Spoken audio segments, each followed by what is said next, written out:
Good day and good morning, and welcome to Final Fantasy XIV Dawntrail, Q-Trail. I had some issues with the launcher, which postponed me actually getting my seat in the queue by like 5 minutes.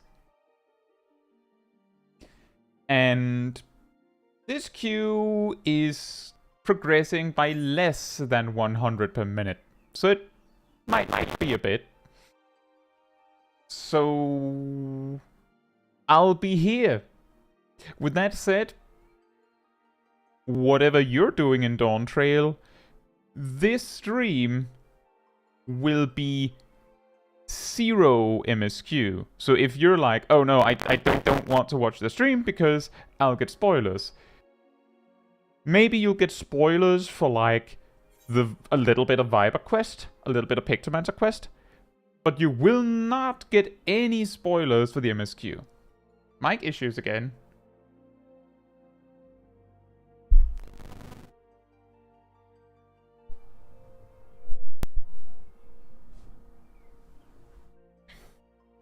I have a feeling I know why it happened, but I don't know what. Is it still there? Is it still there?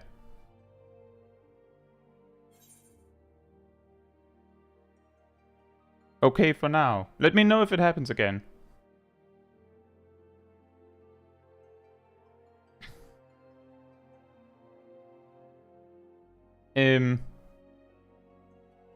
Right. So it was only for 2 words when it happened. Well, that doesn't matter. The problem was last time it happened, it like kept coming back, so I need to know if it comes back. It's back again.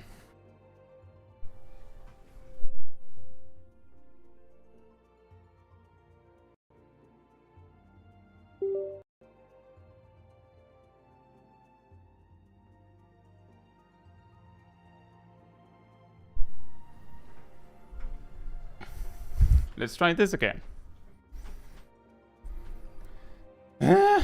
Why does this only happen on stream? Why does this only happen on stream? Let me know if it happens again.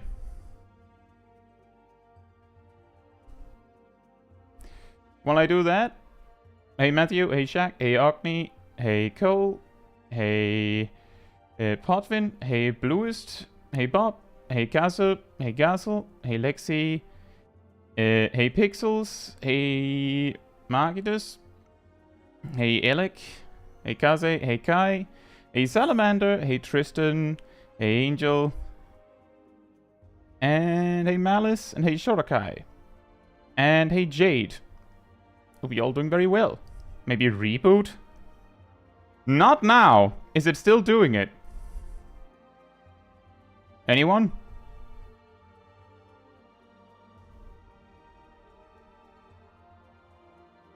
So far so good? If it isn't doing it, then I think I found the solution. Because I just unplugged my audio, my Focusrite thing and plugged it in again. But I will not reboot. I think that was also what I did last time when it finally worked. So maybe that's the solution. But yeah, so the plan on this stream is I will unlock Viper and Pictomancer. I will also go, I believe, to get the new face accessories, so the glasses. I believe you have to go to a Calamity salvager to grab it if you like already had the false classic spectacles and stuff like that. So we will also do that. And then I'll probably be in queue to get like various like duties done. I think I'll do them as Viper. But once all that is done, it'll be like full focus on figuring out how all the new, like how all the job changes interact and how the new jobs work and things like that. And we will be doing like dailies and stuff, and if this takes so long that we get the daily reset, then we'll go again and this stream will continue. But for anyone who's like, oh, I don't want to get spoiled on the MSQ, if I start on the MSQ, then this stream will end, there'll be a small break, and I'll open a new stream with the MSQ. So if you have like this stream on in the background, you can like leave your PC for an hour, come back, and you will not find yourself suddenly getting spoiled that the first trial is actually the return of Thornton or whatever. Like, that is not going to happen, because you will just come back to an ended stream if that happens. Yes, I was spoiled.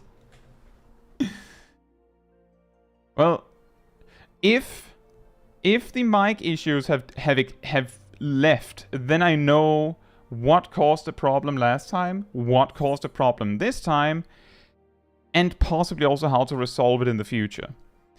Because when I opened Dawntrail, I had audio issues and did some changes in my software to fix it, which normally doesn't cause any issues.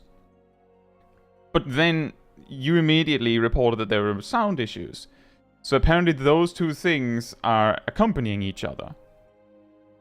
That's good to know. I just hope Xenos doesn't come back again. Comes back one more time. Also, hey, Shakespeare and Karazu and Ilana and Octi and Lonely Harvest. Hope you're doing well.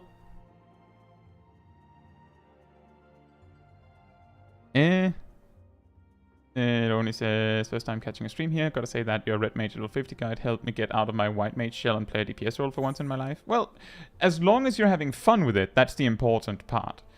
I can also say, based on what I've seen, that the Red Mage guides, I'm pretty sure are going to be mostly correct for Dawntrail. Like, they won't cover up to level 100 until I remake them, but for the most part, the advice given in the guides are still correct. I think the one thing is there's something with Moulinet. I'm pretty sure that one is going to cost 50 per set instead of 60. But that just makes it easier. Like, you won't do anything wrong by using the advice that's already there.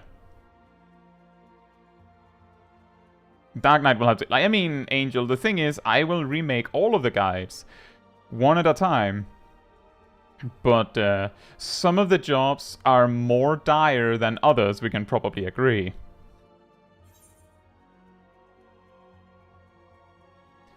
Modification changes as well. Yeah, that's true. But the change to modification is that instead of it giving you mana, it just gives you like a freebie ticket. Which means that if you follow the guide as is, that will still work. It would be a lot worse if they had reworked it so that modification went from giving you a freebie ticket to giving you mana, because then that advice would not work. Yazul says, may I ask how is your schedule for Dawntrail job guides? I'm hoping I can put out a starter and like high level guide already next week. And I will, depending on how quickly I can level up the jobs, it will either be for Black Mage or Viper first.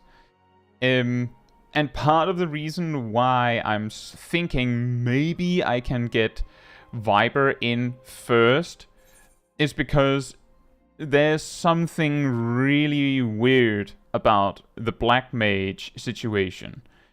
So I have a feeling that if I assume that that's how it's going to be, like that is final, it'll take 2 weeks or like 2 or 3 weeks, and then they change something. And then I can start over with it, or I'll just have that guide wrong until I get back to it, and then like that kind of just feels pointless. Like I could always just like say, there's this for later, but that is the reason why I'm saying maybe Viper will be first.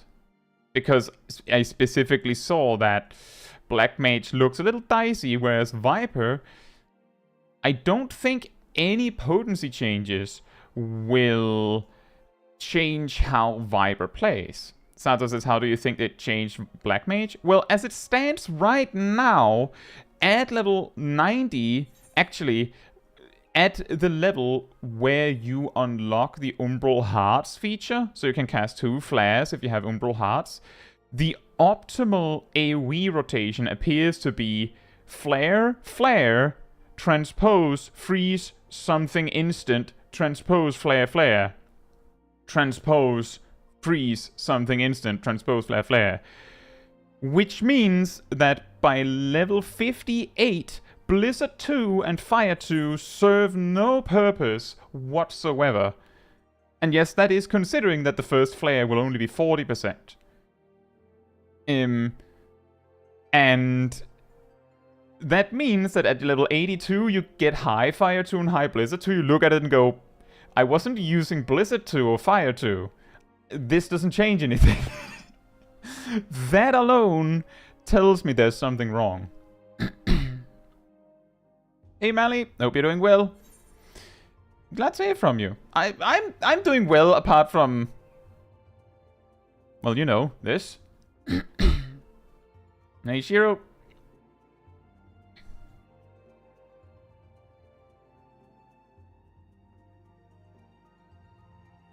Again, they're taking away Blizzard and Fire 2.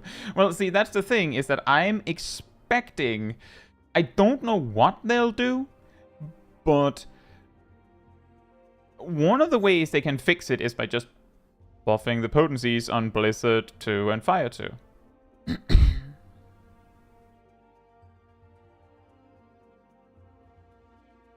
Would be hilarious if they decide to nerf Flare instead of buffing.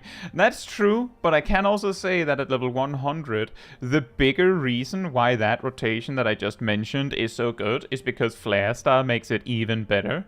Like, before you get Flare Star, it's almost even Stevens with using Blizzard 2 and Fire 2 to switch elements. It's just slightly slower, so, you know, if you can get the same DPS, but you get it more front-loaded, that's still better.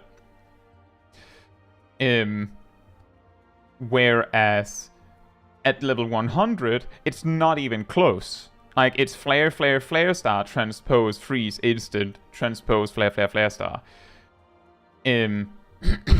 So they, like, the option, if they nerf Flare, that doesn't change much.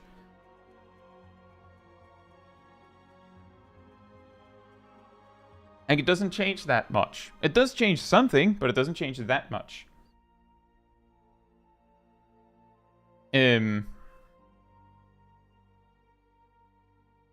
So, like, the easier solution is to buff Blizzard and Fire. Like, the weirdest part is that they nerfed Blizzard and Fire and High Blizzard and High Fire too.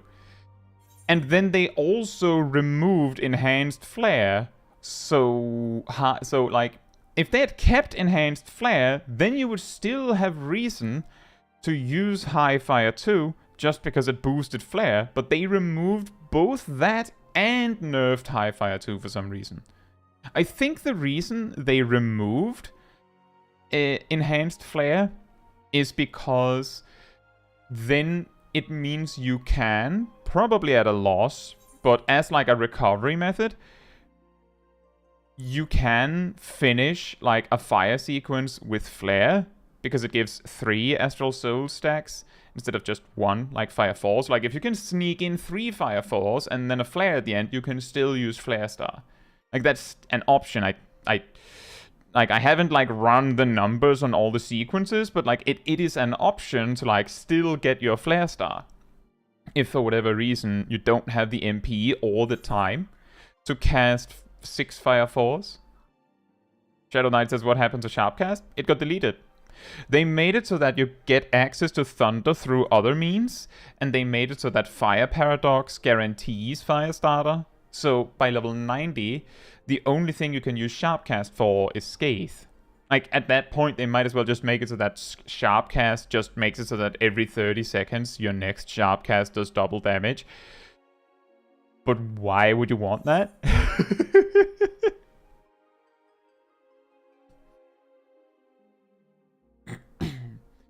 As I said, I think there's an opener made with Flare for putting Flare Star and raid buffs. That doesn't surprise me. Flare Star is like 400 potency, and that's before Astral Fire bonuses. It's actually pretty wild. Yeah, the thing with Scathe is that it is kind of useful in very specific situations, with one of them being, like, I don't know if Thunder, like, I don't think Thunder can completely replace that, because of Transpose having a 5-second cooldown, but eventually, Scathe, like, falls out of favor when you have too many other instant options. But until that level, Scathe has a purpose. I would say they could probably have gotten away with making it so that Scathe just turns into Xenoglossy. Oh! Like, they could probably have done that. Although that would limit you in certain ways.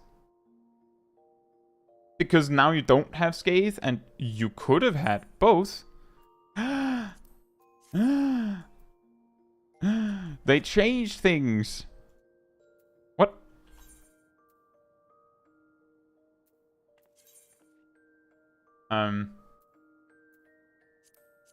That's really weird. I had expected that they'd just both turn into the same button. Oh wait, that was the wrong one. You go here, you stay there. That also looks weird that it shows you a button you don't have yet.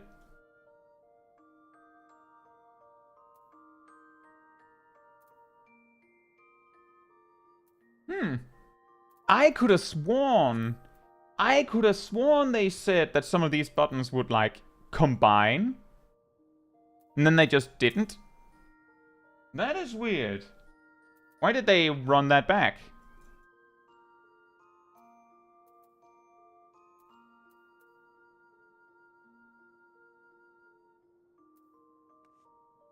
Yeah, I just threw away the question mark. Sad Sharpcast, I don't have space for you.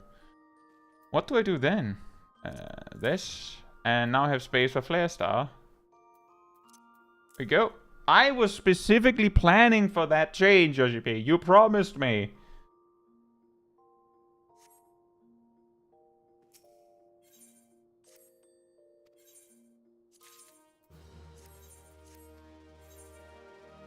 Yeah, these retainers are not going to level up for a while. Is the graphical update affecting these old areas too? No. They specifically said that the graphical update is affecting the new areas, but the old areas, like, they'll get around to later. Which leads to the funny scenario that you can... That, before, you were a new character, or an old character running around in the new areas. Now you're a new character running around in the old areas. Retrace is not merged with ley lines? Yeah, it is.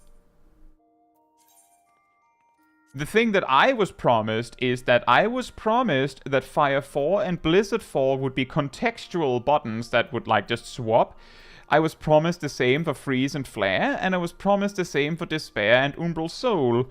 What gives? Why do I have those 3 extra buttons? What happened?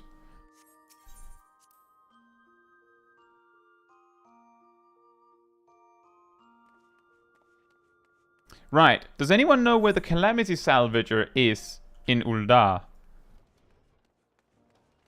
Oh man, oh my, so many people.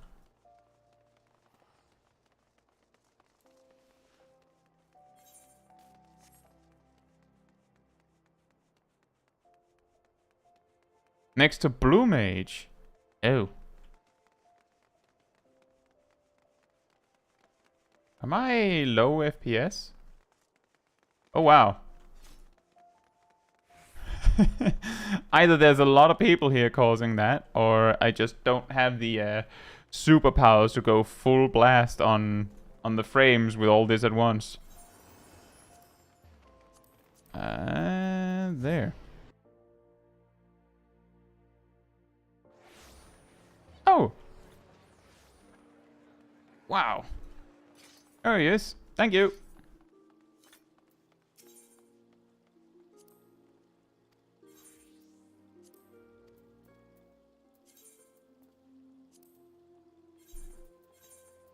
Ah, perfect. Now I can wear double glasses. We'll get back to that later. Now, the Viper then.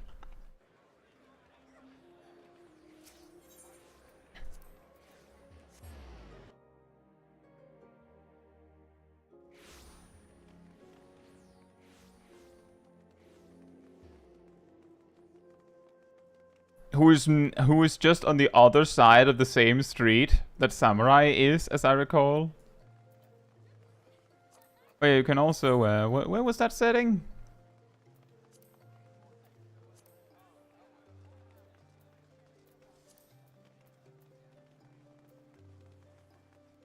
Ah, it's fine.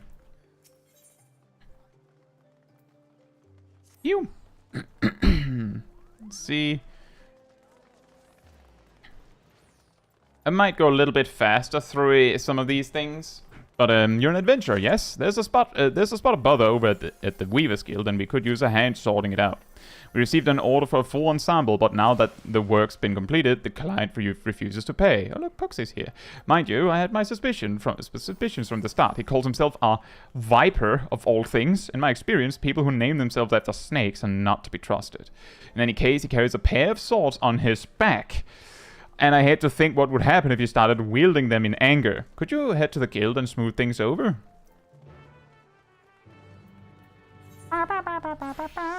What?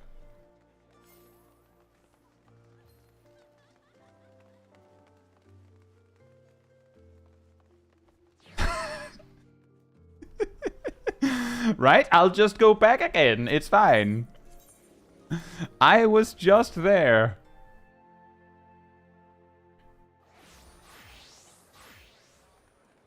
Oh, so-called Viper. Good old glasses on glasses on glasses. Yeah, I wish if you had like both glasses on and like the face slot glasses, that it just put the extra pair like this on top of your first pair. That would be fun. Good evening to you, stranger. I was hoping I might make the acquaintance of someone a bit rough around the edges. Someone who's seen her fair share of action. Could you tell me what prey is worth hunting in these here parts? Have you any idea what he's talking about? I took no issue with fulfilling his order, but now that it's time for him to pay, it's as though we are talking at cross purposes.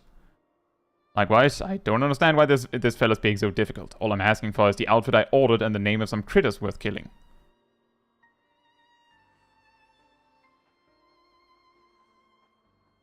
Ugh.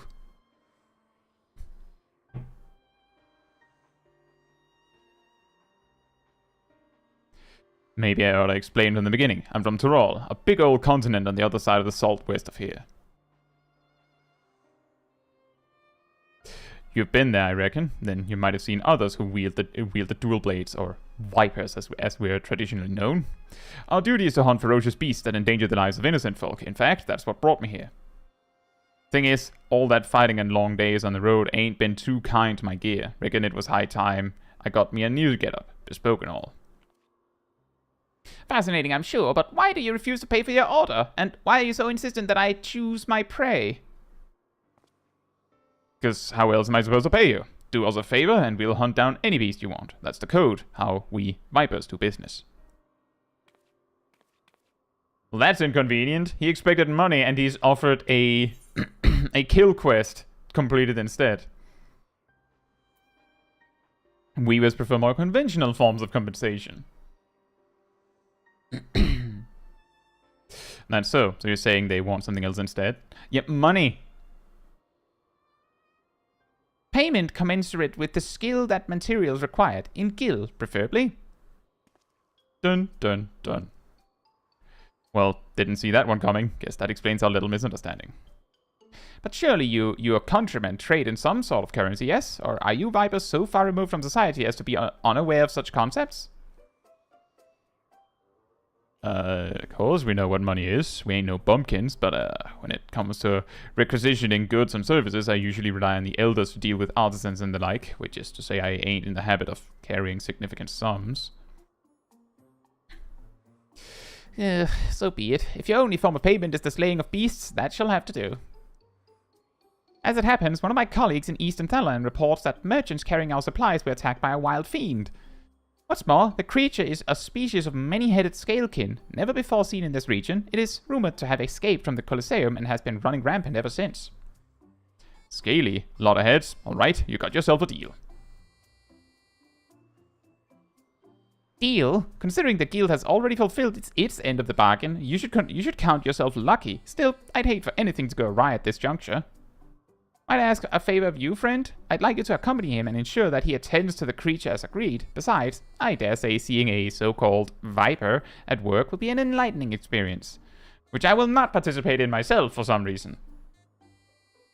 The name's Keshkva. Pleasure to meet you. Oh boy, I can already picture all those difficult names. The creature was last seen near Camp Drybone, so I advise you to begin there.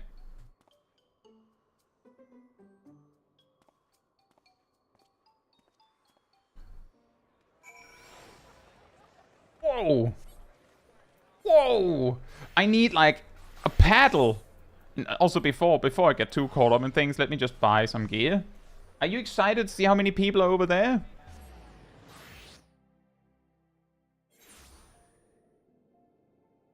Oh, that's not so bad. That's not so bad. I was expecting it to be way worse.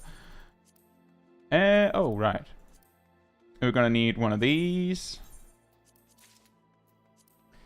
And one of these.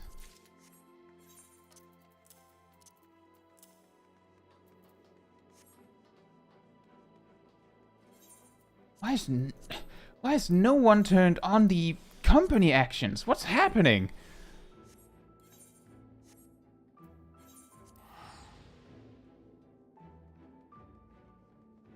Let's first tab at the bottom. Did I scroll through the entire tab and didn't find it because I wasn't even looking? Oh, there it is. Ha! Thank you.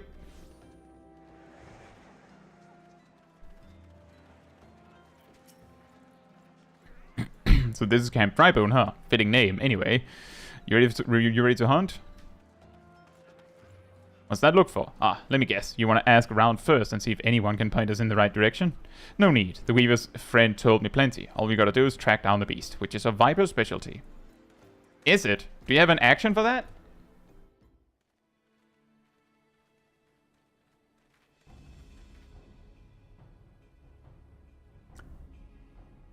Didn't exactly need direction to find that, did you? Ah, yes, it's the giant monster hulking down the street. You can't miss him. He has 3 heads, at least. It went after traders carrying tailors' materials. Bolts of cloth and whatnot. Don't sound none too tasty to me, so I'm guessing it's the merchants themselves the beast had its eye on. Wow, at this particular angle, that looks very different.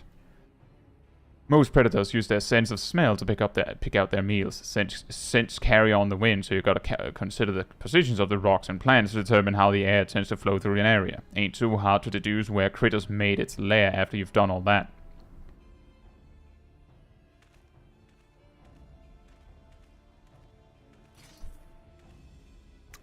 Nice. Wow, he pulled his weapons in a weird way. Yep, that's a big one. Mean looking too. Must be wreaking havoc on the food chain. Never mind the danger it poses to locals. Well, time to do what a Viper does best. Wow, he's holding his weapons normally.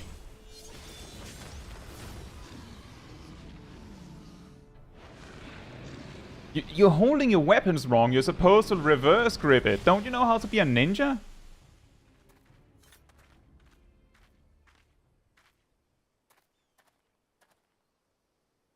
That's that. So, you like the show? Don't play coy. I can see you're intrigued.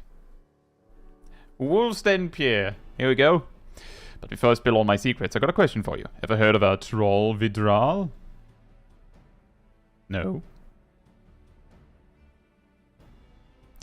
Thought not. Well, they're a rare breed of beast that wields all kinds of powers they got no right having. A threat to every other living thing that has the temerity to breathe in their vicinity.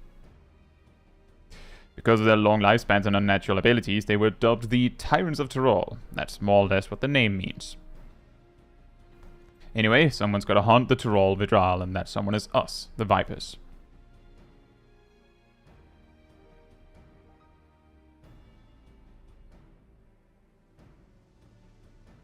You know, I met a fair few adventures during my time here, but I can tell you're a cut above the rest. Might even have what it takes to be a Viper. Here's my card. If you're interested, I can teach you, on one condition. You'll help me hunt down a Tyrol Vidral that's made its way to Eorzea. What do you say?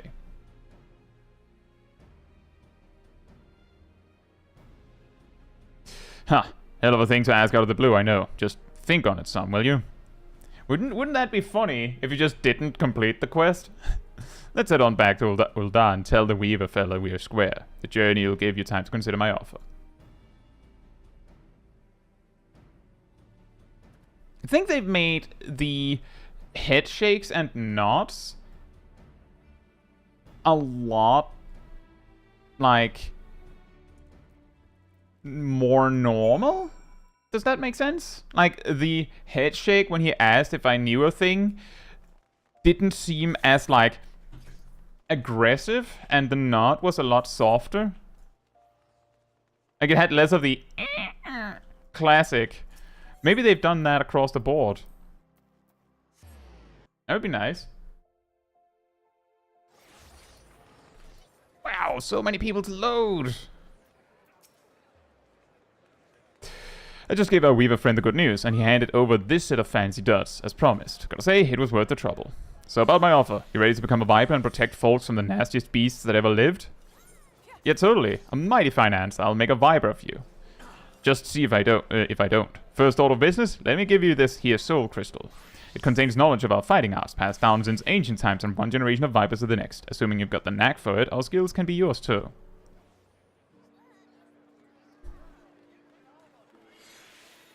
I've also got a fresh set of Viper gear for you. The Weavers Guild wanted to thank you for overseeing our hunt earlier, so they made you your very own outfit. Guess that fella took your measurements by eye or something. Oh, and the blades are a couple of spares I had handy. Try it all on for size, and let me get a look at you while you're at it. You want to look at me while I change? Weird.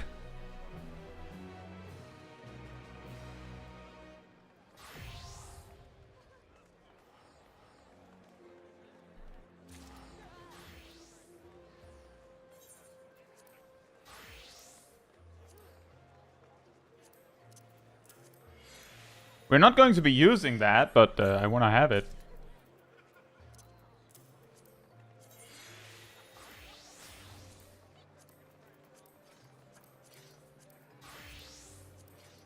That looks pretty good.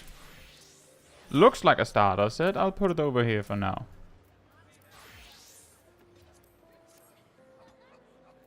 There we go. And... oops.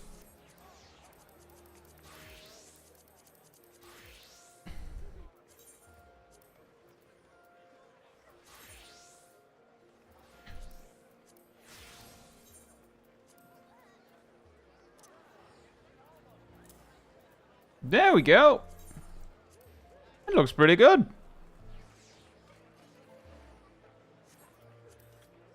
And grab you. Go here, I think. You're very large.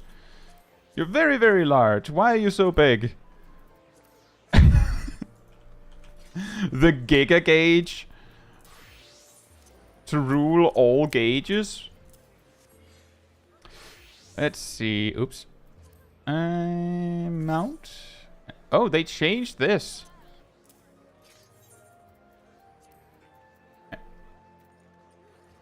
And you go here. I think that's good for now. Let's just find a dummy first. That quest, you actually don't really need to progress that quest until you're like level 90. Then you need to do all of it to get all of your like new skills. Right. Don't need this, this, or this. Let me just clear this and start over. That there is total chaos. Why was arm's length that early on the bar anyway? I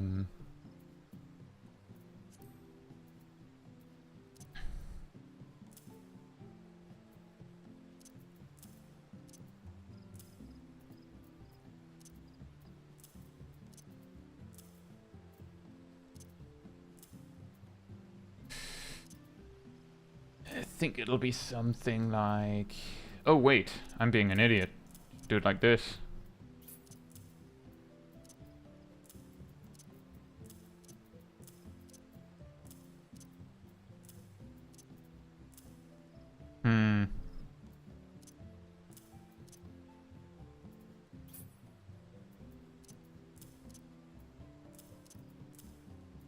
Maybe like this?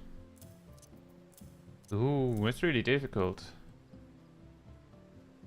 you have anything else? Do you have anything? Roll actions?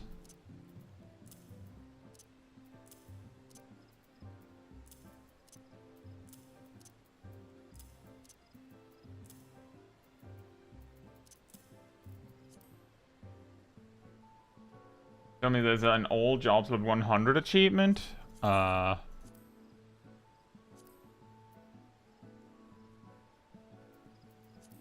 Let's see. Yes. There is. There you go.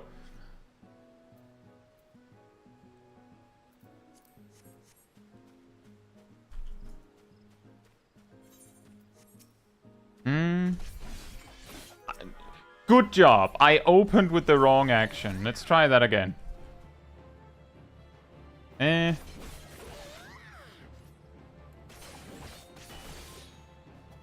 I did the wrong positional then. I forgot to do my OGCDs. One step at a time.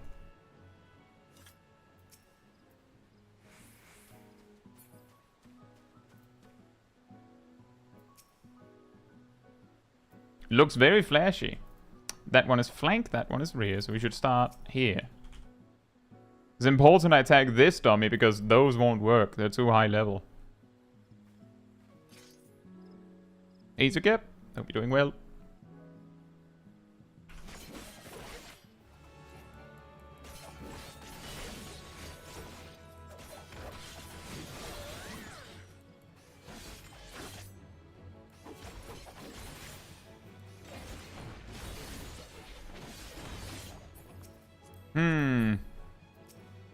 Going to be a little bit to get used to.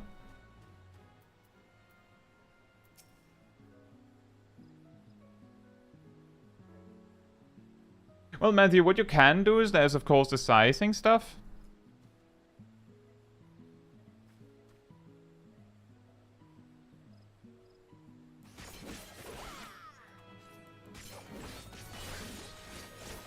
Well, that answered one question I was curious about. It does not break your combo to switch into Dreadwinder.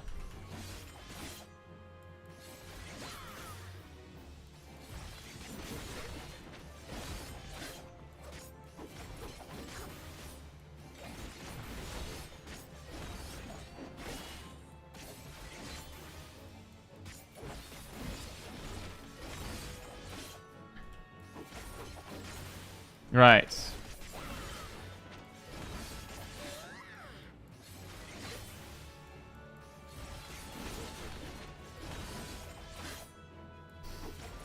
And this kind of works.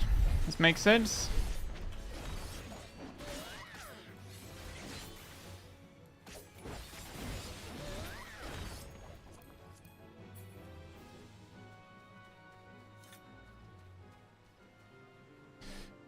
Wait, did they change how my Kabi looks?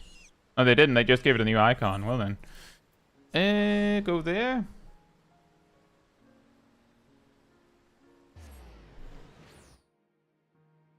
I would say the Viper seems to work very nicely. It's just, it feels a little clunky because, like, not used to it. But it does seem to flow nicely.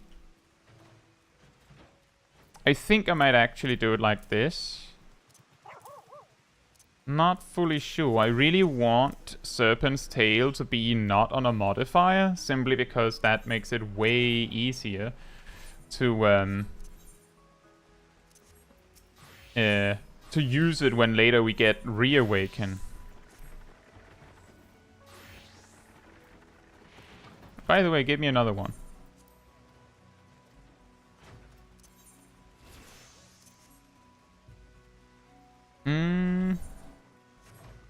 Right.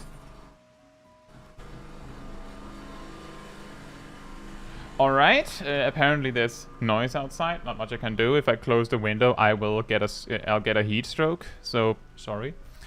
I think this would be a good time to queue for leveling roulette. Like, get that done. I just saw some people in the link shell that's, like, saddled up to do that. I'm guessing a lot of people are doing MSQ, but I will ask anyway.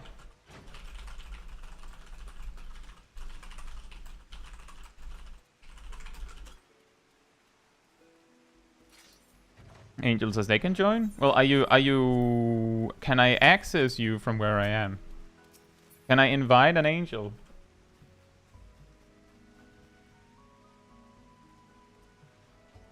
Yeah, exactly, Shiro. It'll probably come. Like, this is Shadowkai as shadowy as it's gonna get right now.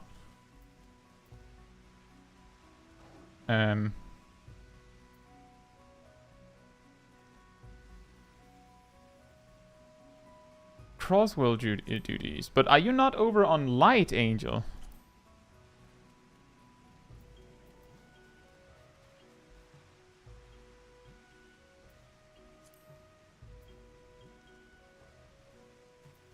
It says you're not online, I think. You sure? Can you invite me?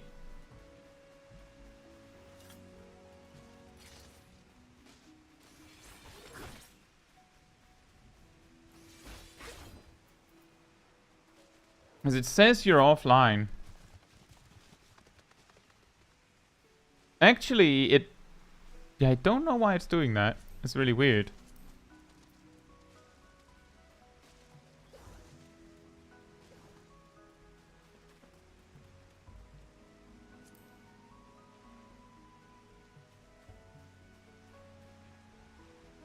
I can also join Shaq's group.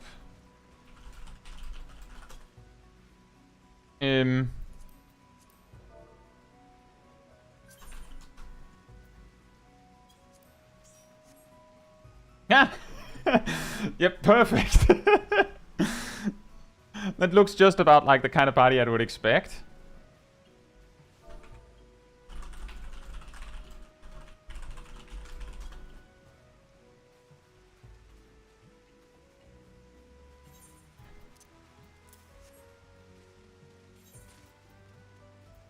Uh-oh.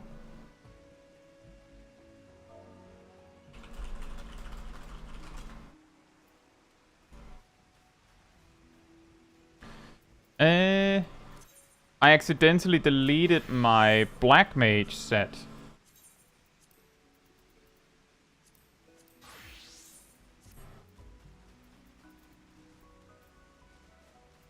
In my defense, it has been a long time since I've made a set.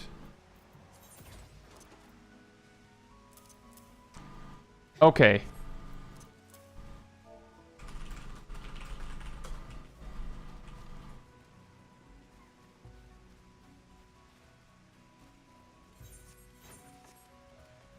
Yeah, so just to reiterate, I want to get some of the daily stuff that will run out in like 5 hours done before we start reviewing all of the changes for all of the jobs. But we will get to all that. The important thing is that we're not doing any spoilers.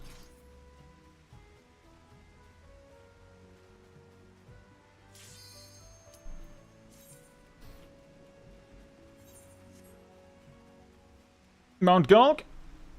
I'm guessing Mount Gulk. Is it gonna be Mount Gulk? It's going to be Don't Make. That also works.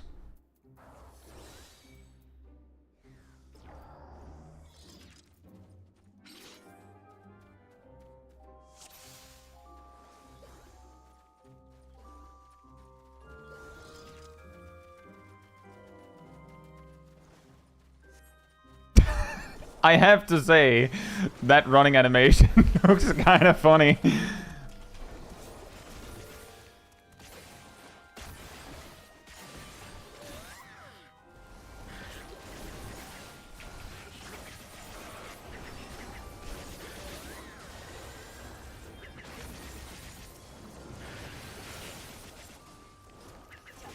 Oh yeah, you don't actually get the AoE OGCDs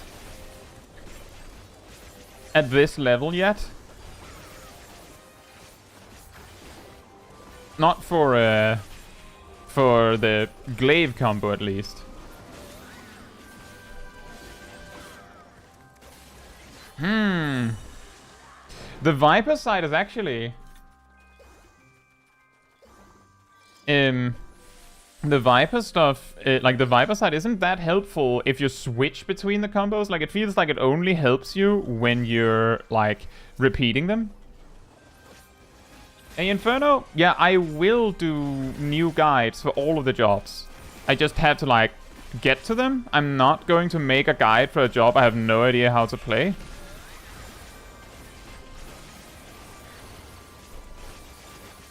But I will remake all of the guides for Dawntrail. You don't have to worry about that.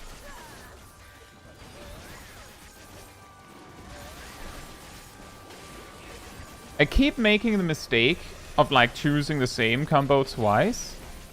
That's something that I have to get better about.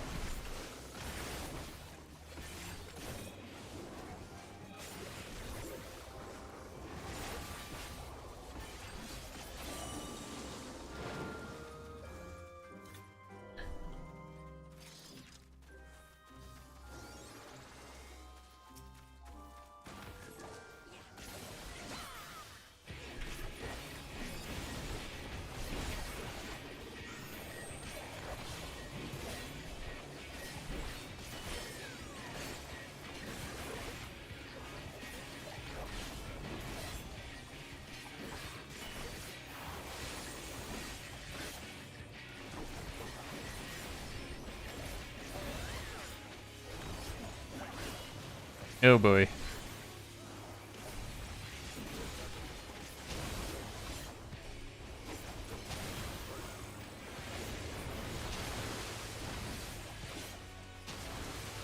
Ah, perfect. Getting my positional right.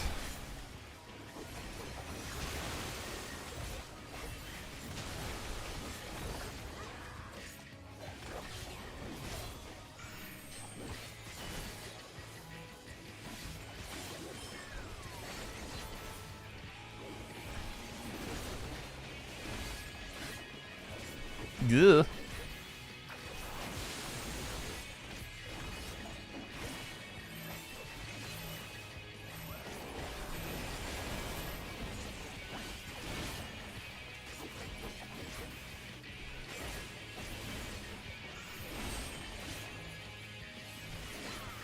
Well, I'm glad to hear that, Inferno. And yeah, I actually have a Black Mage pretty high on the list. The jobs that I need to remake guides for. There's just something weird with some of the things for the job right now that makes me uncertain if it'll be the first job that I cover. But I will get to all of the jobs. Exactly because you kind of like, even the jobs that are not like receiving a lot of changes are still receiving changes. And even if they didn't, it still is a lot more reassuring to have like a Dawntrail edition of a guide.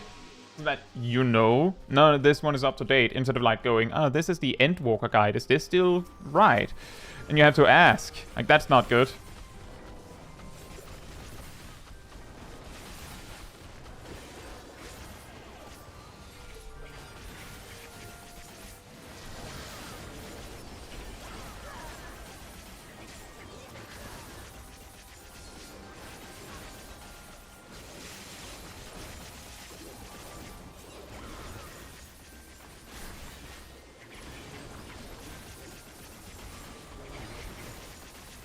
It's kind of funny, they're giving 0 direction, like, for alternating the combos right on the AoE combo. Like it seems like the Viper side is only there to tell you what to click next so that you get the correct finisher. Which means that it doesn't help you to make sure your buffs alternate. It's a little, like, mildly confusing. It's not much. The key is that I'm not entirely good at recognizing the two buffs yet. Like, they don't look right.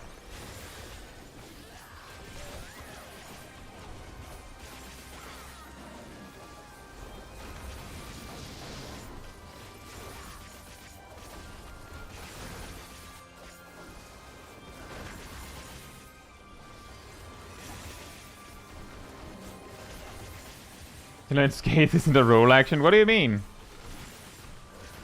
Why would that be a roll action?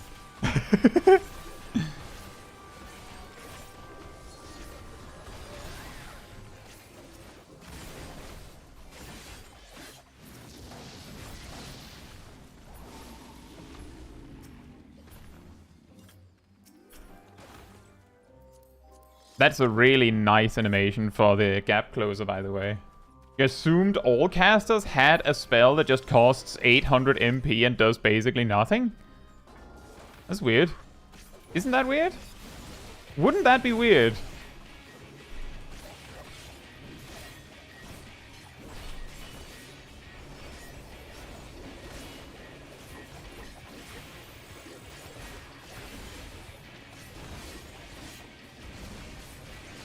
I'm sorry if the lawnmower outside is really grating. There's not much I can do about that. They decided that today was the day.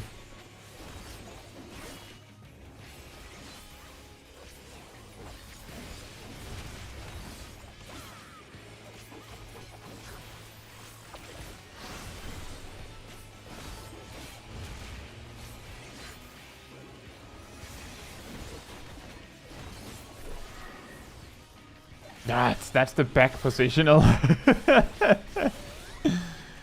Wah, wah.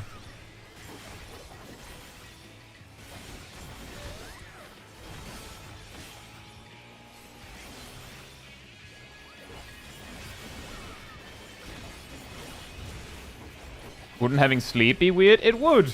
Weird how we have it, isn't it?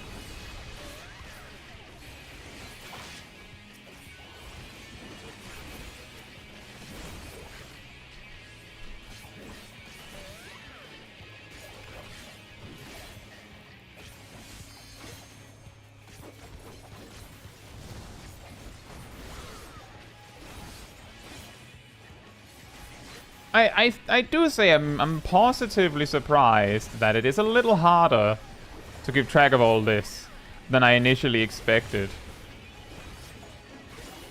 I should have just waited for Dreadfinder there.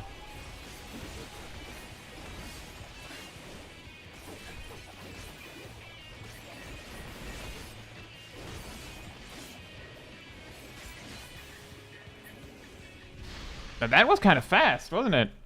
It felt kind of fast. You are right, Ham. It is kind of weird that all casters get sleep. Especially because they made it a roll action after not really needing it for years. Like, let's just make it something everyone gets. Sure, why not?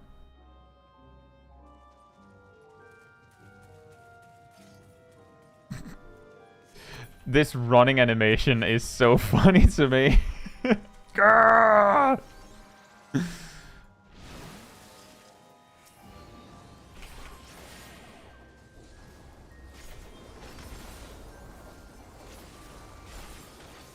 Yeah, that's actually also true, Matthew. I remember specifically back when I initially leveled Blue Mage that getting, like, Acorn Bomb, I think it's called, was huge because it meant that I actually had, like, good crowd control, which I could use to, like, set up Thousand Needles. Nowadays, you just have, you know, you just out the box. Congratulations. You already have sleep before you would ever need it.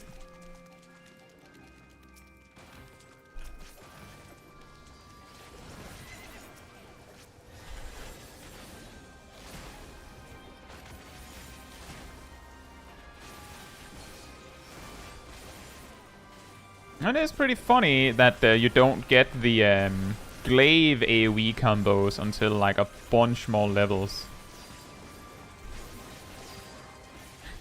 I wonder how much that matters, like low-level content. I think it's still better to use the glaive actions as you like when they're available, but it is a funny detail.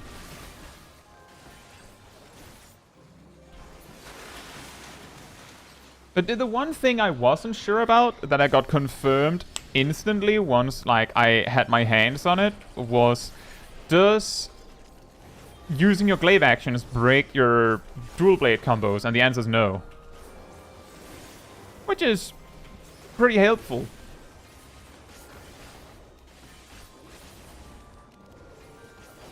So that means you can start a fight with a few single target actions and then... Oh, no, not single target actions. A few dual blade actions and then just, like, flip to glaive when you think it's time for that.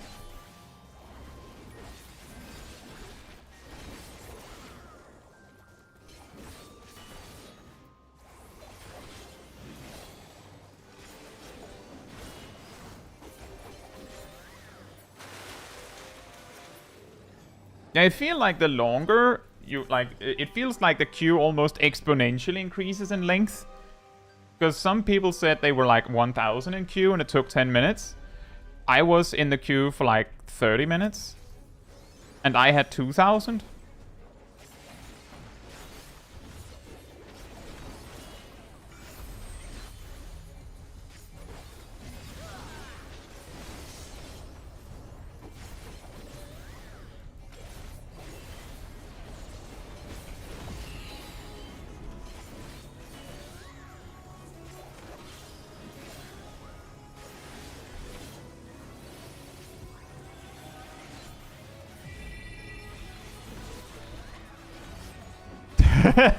The imp, the classic. How does Viper feel? It feels nice. I will say that it feels a lot more difficult to keep track of than initially expected.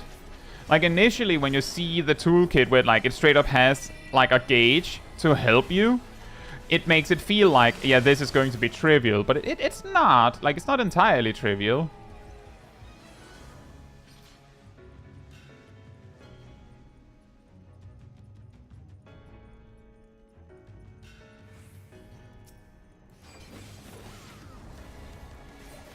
I clicked my GCD a frame too early and didn't get my Noxious Nash buff.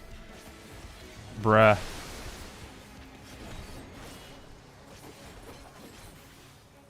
Black Mage gains 600 MP per tick in your Umbral Ice. Are you in combat?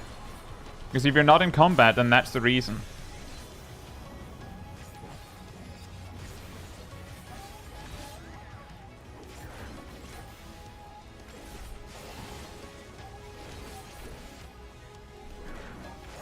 What do you mean, Rust?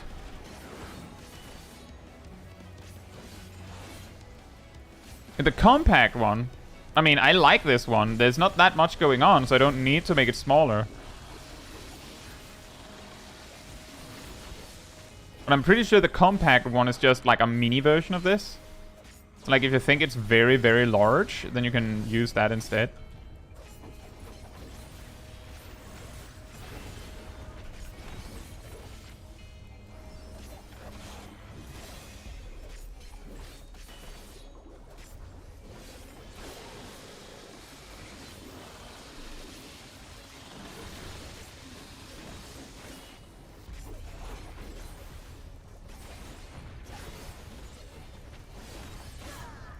Played around with the button combining features. Not much. I noticed that they seem to be toggled on by default, so you have to like actively choose to turn them off if you don't want them.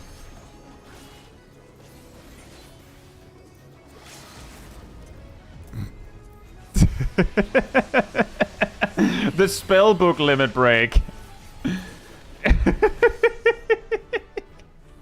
Nailed it.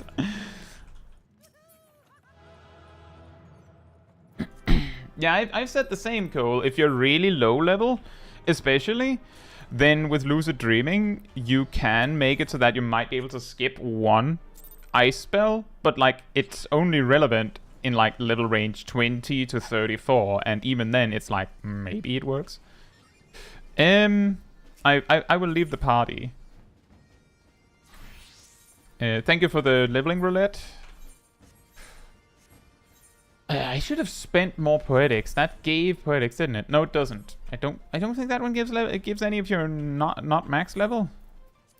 What I should be doing is make sure I don't gain any more poetics until I've spent some. That's for sure.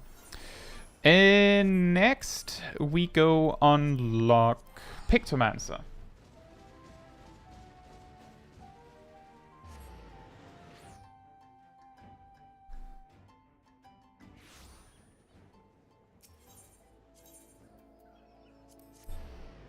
It is funny how they've just stationed both of them next to, like, one of the old classes. It's extra funny because Viper's right next to the Samurai trainer, which also is, like, guarding the Pugilist trainer. You find out how to remove players around NPCs? No, there's just no one here. It's down here. I got some help from chat to find it. It's here, like just the main here menu, there. Scroll down, those. Have you gone to trade the poetic weapons for the new jobs? I've already bought them, yes. But I got an additional 1,200 from the Wondrous Tails. That's the reason why I still have 2k. So I have to, like, buy more weapons, but I also want to make sure, like, I might want to, like, upgrade my Black Mage gear. Matron, help me. One more complaint this day and I swear. Forgive me my rambling, but please tell me you haven't come to make a complaint. I'll have you know my day is going swimmingly.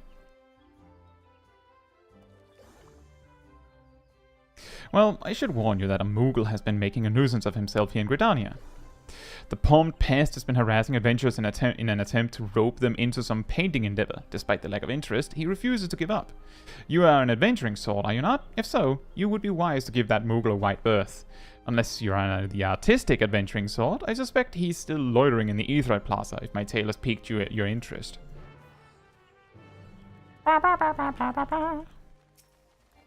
If only you could teleport to random strangers.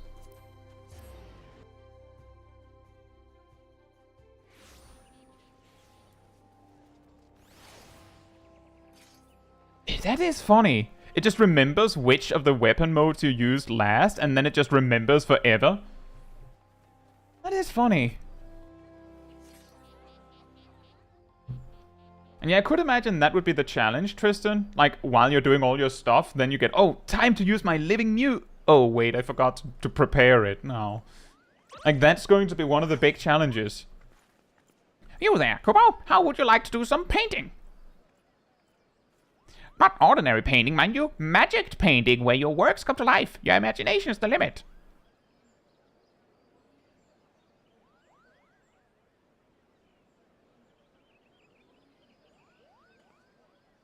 Well, they aren't very interesting. Ew.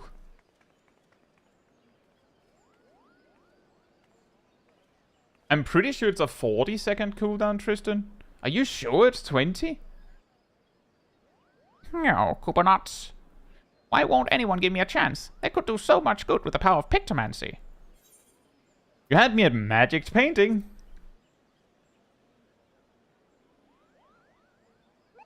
Well, what did you say, Kubo? You're not pulling my palm, are you? You wish to know more about Pictomancy? Truly?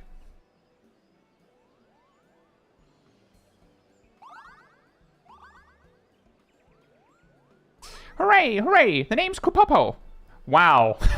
What a name. And I'm extremely pleased to meet you, Kubo. I am the inheritor of a Pictomancer soul crystal, and I seek a creative individual who can carry on this arcane artistry. Okay. A history lesson is in order. Pictomancy was... Is this just a Gridania thing? I feel like this also happened with the Archer quest. They're like, so the history of this job. A history lesson is in order. Pictomancy was conceived some 1,500 years ago in the dusk of the 5th Astral Era. While other schools of magic that originated during that period, such as Black and White, are expressions of the caster's will, Pictomancy relies on something even more abstract, the imagination. By channeling ether into a concept held in their mind's eye, a Pictomancer can give form to the formless. Ooh. No, I don't have imagination, sorry. It's a bit tricky to wrap your head around, I know, and that's precisely why the great Archon Realm, founder of Pictomancy, incorporated the painter's tools into our art. A gifted artist as well as mage, Realm took up a brush instead of a staff and wielded ether like paint to give shape to our imaginings. In this way was Pictomancy born, a magical discipline unlike any other, Kobo. Now, Realm was a charitable soul and never, ever used her powers for self-serving ends. She dedicated her life to aiding and defending those in need. During the War of the Magi, Realm traveled the land and saved countless people with her Pictomancy, and it was for those deeds that she earned a place among the 12 Archons. So how about it? Would you like to take up the Archon's noble legacy and become, dare I say it, a Realm Reborn? Da-da-da-da-da-da. Wow, I look very enthusiastic. Wonderful, Kobo. Your enthusiasm warms my heart. As I have only one soul crystal, however, I must ensure that I entrust it to the right person. Therefore, before I grant you this dazzling opportunity, I require that you attend a job interview. Oh no! Oh god! Seek me out at the Carline Canopy, and be sure to come prepared with your fanciest, Pictomanciest answer for my flurry of very professional questions. Oh no! A job interview! That's weird. Why have we never had those before?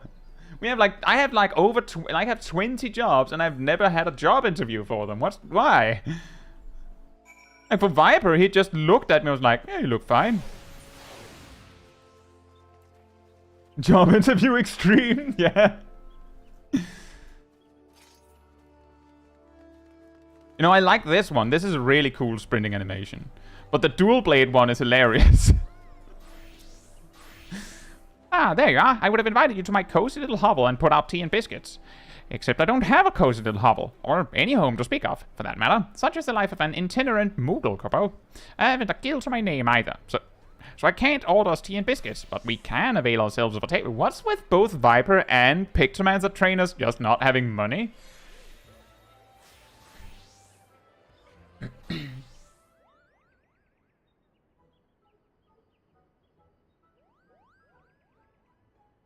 And he looks at me. Ahem. By the power vested in me, I now pronounce this interview commenced, Kobo. Let's begin with the basics. Might I have your full name? I'm Chaiji. Shockingly. That's a fine name. Well met, Chaiji. Right, on to the next question. What do you consider your primary vocation? I'm between jobs at the moment. I mean, technically, kind of. Defender of the weak and champion of the realm.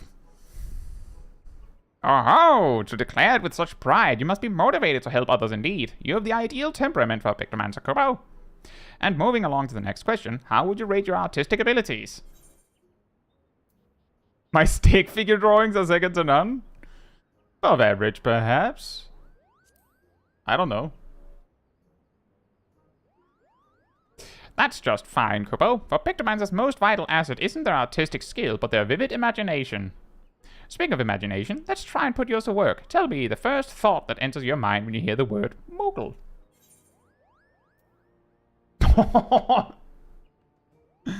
Fluffiness and fun. Ah yes, from the fluffy fur to the merry mannerisms, I can fairly see the Moogle in your mind wheeling winsomely in the air. Yours is a rich imagination, Kobo. Now, this next question is very important. Someone's in trouble. What do you do? Speak with them first to gauge the problem? That is indeed a prudent approach, Kobo. If I may ask a follow-up question, can you share a recent example of when you approached a soul in distress? Come again? A hero who's been inundated with complaints about my Pictomancy pitches? Oh dear, that's rather disheartening, Kobo. But this isn't about me. What's important is that you are not wont to ignore the plight of another. That willingness to serve a greater purpose and emulate Archon Realm's example is the key to becoming a truly talented Pictomancer. Having considered your answers, I'm thrilled to report you've passed my interview with flying colors, Kubo. I'm certain you will bear our legacy admirably. I deem you worthy of the Soul Crystal. However, I should warn you that it comes with some proverbial strings attached. A bit of emotional baggage, too. You see, several moons ago, I got into a terrible argument with my best friend. We went our separate ways, and I've not seen her since. I wish I could meet her again, try to reconcile more than anything. So if we hear aught of her during our journey together, I'd like you to lend me a helping hand. If you're still willing to train as a Pictomancer with this condition in mind, then the Soul Crystal is yours. Just say the word, Kubo. Alright. So you still wish to be a Pictomancer in full acceptance of my condition? Then as promised, I bestow upon you this Soul Crystal. And to help you get started, I prepared a set of equipment. Hopefully it fits, Kubo.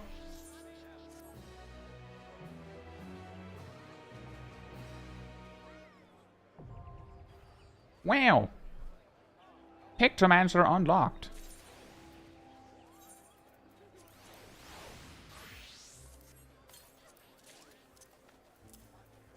How does that look?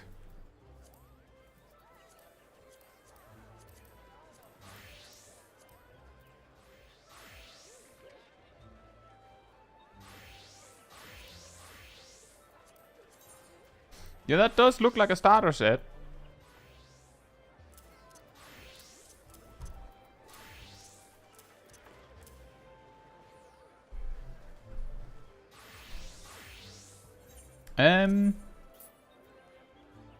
Like this, and this, and it.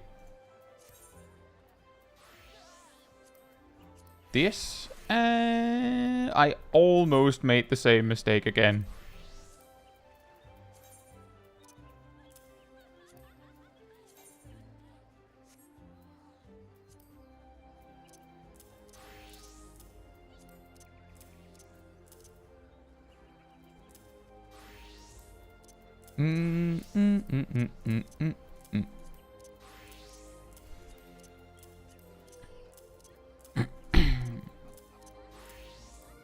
Wouldn't that have been funny?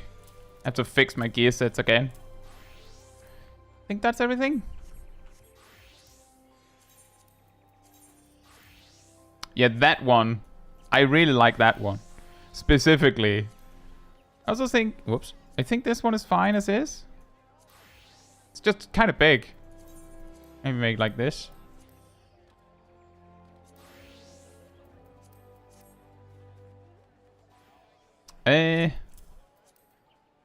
Hotbar fixing again.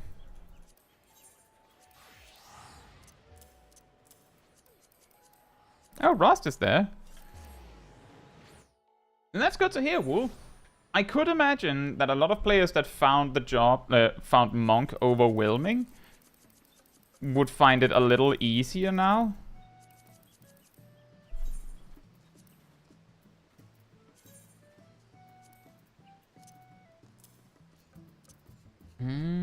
There, maybe there. And there. Maybe like that.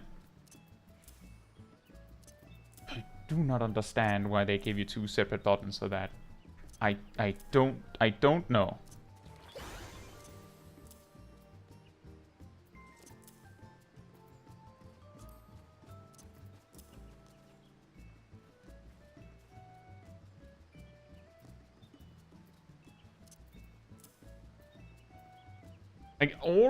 All of those, like these two, this, like they are not, like they're mutually exclusive. You can't ever access both. So I don't see any reason for them to not just like be buttons that change automatically. I don't get it.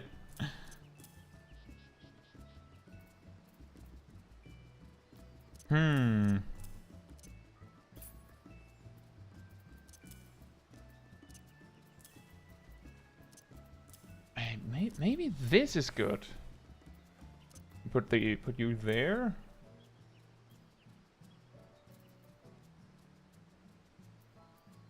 Maybe actually like this.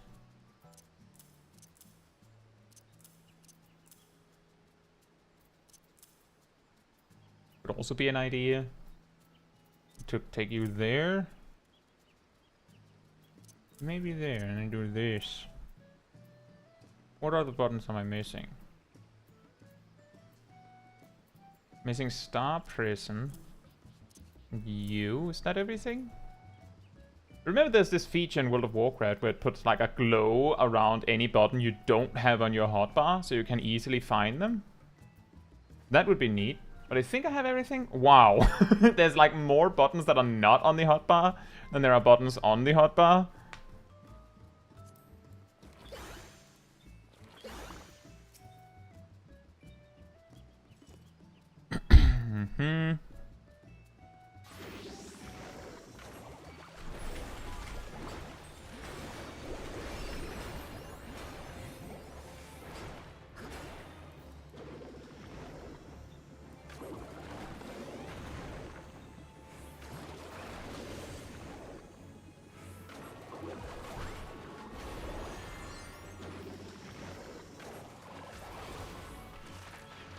It's a bad button count. I still don't like it. Like, you can come up with any reason you want. I still don't like it.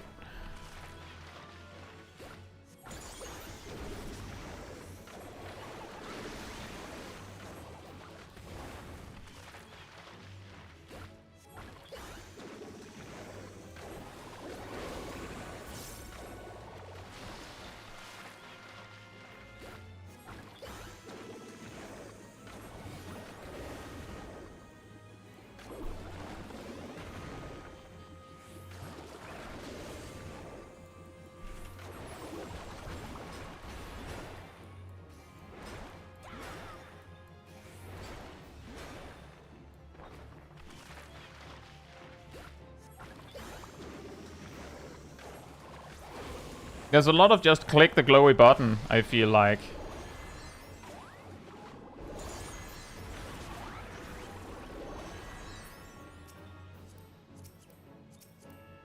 I think this is better. That we have AoE and single target. Ugh, such chaos. Right. I'm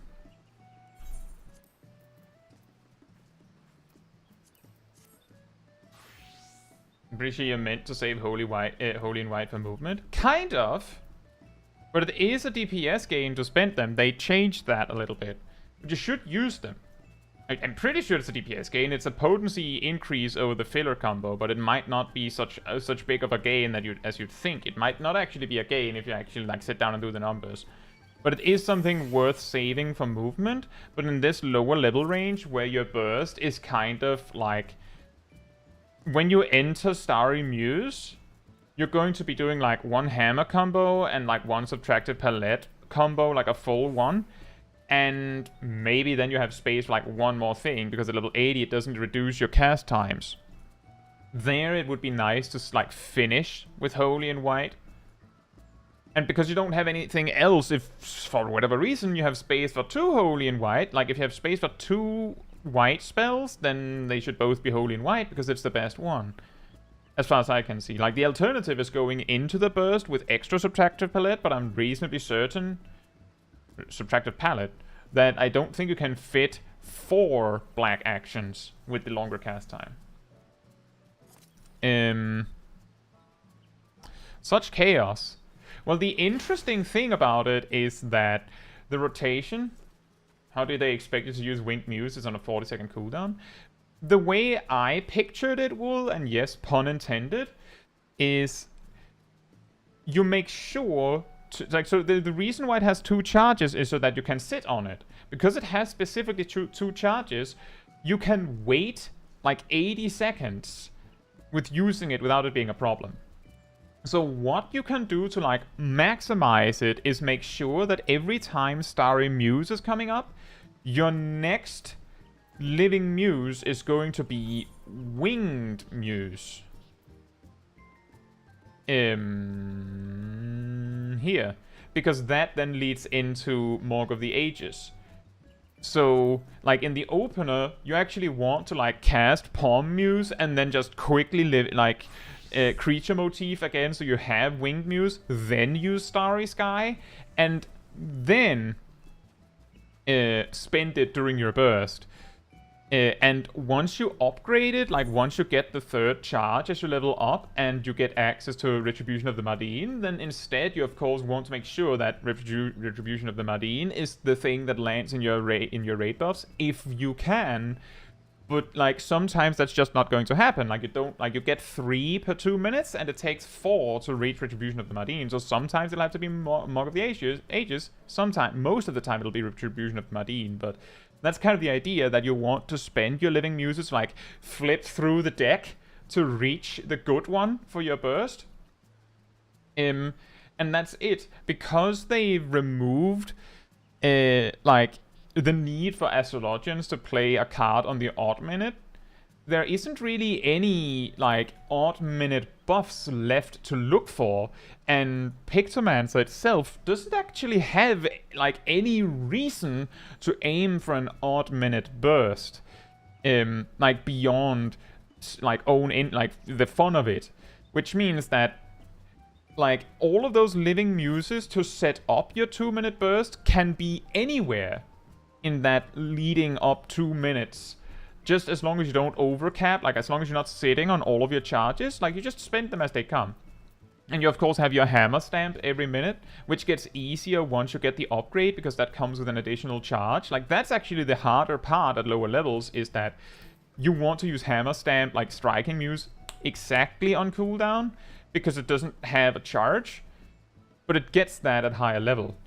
But yeah, that's the idea, is you use Living Muse to like flip through like the deck of attacks, and every second one is better, but the 4th one is the best one. So like if you can, you want to like flip through the deck to reach like the Fanged Muse, which leads into Retribution of the Mardine, which is, you know, a combined 2500 potency. If you can't, then you instead have to like settle for Morgue of the Ages with Winged Muse, which is 2100? Yeah, 2100. Like that's still really good.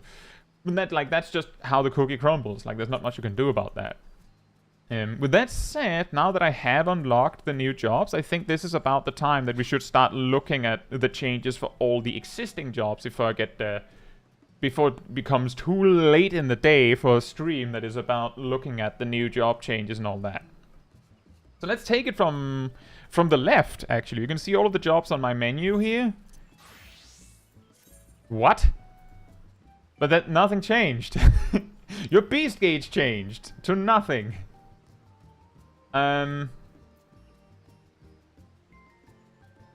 Nothing changed aside from some potency adjustments. Mithril Tempest and most of your AoE attacks got nerfed a tiny bit.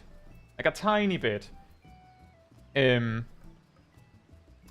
really change anything. As far as I can tell, just at a glance, it's still, like, better on 3 or more targets to AoE. One thing that is relevant is, like, Tuesday, you might have seen me in duties, like, where I had Chaotic Cyclone, but not in a Chaos, choosing to spend my Nascent Chaos on Chaotic Cyclone, despite being on single target. Chaotic Cyclone got nerfed like 20 potency, which means like before it was so tight that Chaotic Cyclone like averages about the same potency as Fellcleave, like because Nascent Chaotic Cyclone is a guaranteed critical direct hit, but Fellcleave is way better if you're lucky. Now I'm pretty sure Fellcleave averages a higher potency. There's still the argument that Chaotic Cyclone guarantees the heal is a crit on Raw Intuition, but that's like a detail. I think that's like the only like standout thing for Warrior. There's of course the new actions coming, but I can't really speak on those. I don't have them. Paladin has something more interesting going on. Because, first of all, you don't need this anymore. Goring Blade, Fight or Flight automatically turns into Goring Blade. Like so. You can only use it after fight or flight anyway. You have 30 seconds to use it, so the bad news is you can't use Goring Blade whenever you please, but every time you use fight or flight, Goring Blade will be available, which is like a kind of quality of life. The second thing is that there's some potency changes. I believe Confiteor got a little buff or something. Maybe a little nerf, I'm not actually sure. But what is important is they reworked how Atonement works. When you use Royal Authority, it gives you Atonement Ready instead of 3 Atonement Ready stacks. When you use Atonement, it grants you Supplication Ready. And when you use Supplication, you get Sepulture Ready. And something some of you might have noticed is that the R and the E at the end of this word was actually flipped in the media tour. I looked it up. This is the British spelling. So it isn't a typo. This is correct. It's the British spelling. Something that is interesting to consider is that... let me just check this to be sure. Yes, Holy Spirit gets a 20 potency boost at level 94, but Atonement, Supplication, and Sepulture gets a 40 potency boost.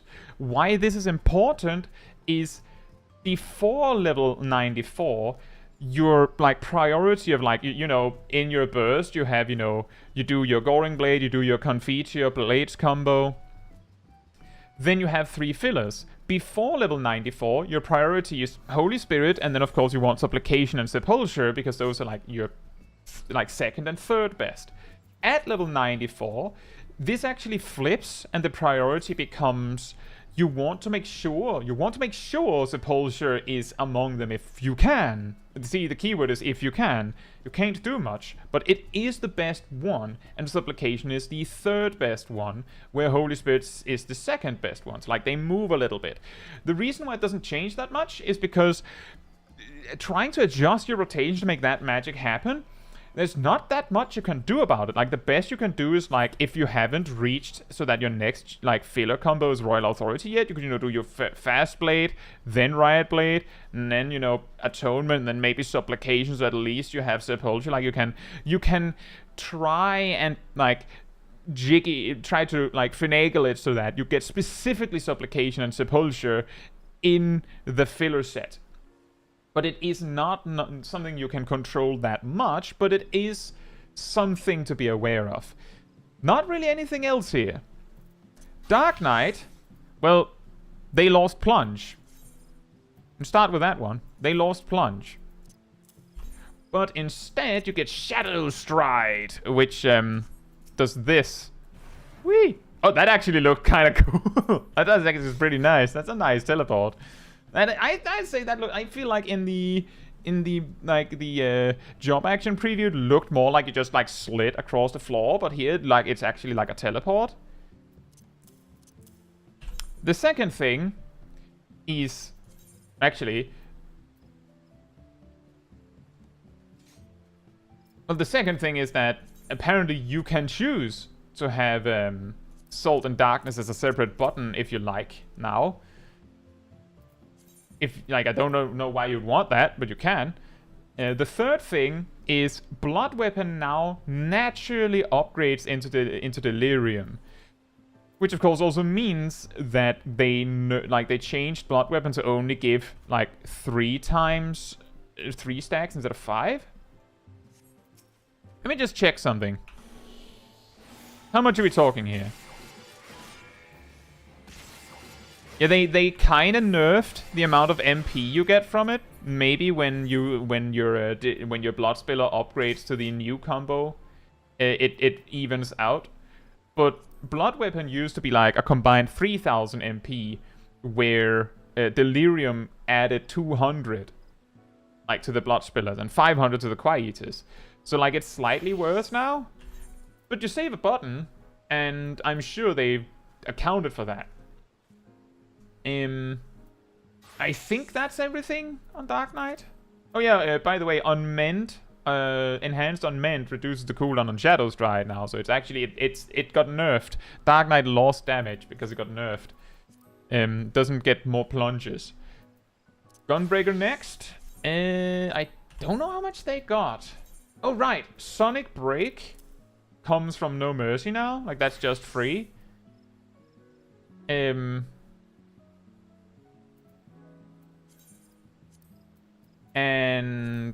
Rough Divide is gone, and you instead get Trajectory, which look like this.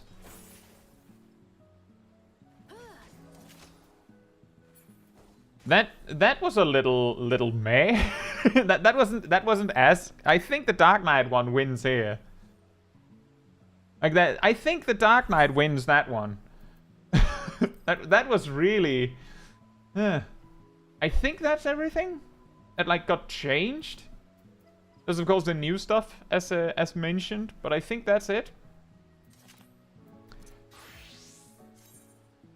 They've just decided to reset all of the Gauge tutorials, I guess. Next up is Sage.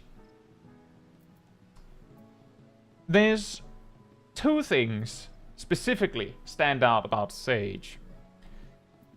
The first one is, of course, that we get If Creation Dyscrasia now, which look like this. However, it does not stack with If Creation doses. So on AoE packs, you should just use If Creation Dyscrasia. That's really it here. It seems to be the case that If Creation Dyscrasia technically wins on 2 targets, but you know, you could just, you know, If Creation doses one at a time. The second thing to keep in mind, this isn't relevant at level 90, but something that is relevant is that when you get this Magic Mastery, it boosts doses, Toxicon, and Nevma, but not Dyscrasia. This means that Dyscrasia is going to be a DPS loss on 2 targets. And Toxicon is going to be a DPS gain on 2 targets. And above. Like, you might have heard me talk about like the DPS difference between Toxicon and Dyscrasia, where like Dyscrasia wins on 30 through 32 or 33 targets in Endwalker. This stops being the case once you get this trait. The Toxicon is straight up a DPS gain on AoE. Any number of targets. But, you know, keep in mind, Adder Stings, you might need that Toxicon for the upcoming movement or something. Like, keep that in mind. I think that's it for Sage. I hope you all mention it if you feel like I outright skipped something.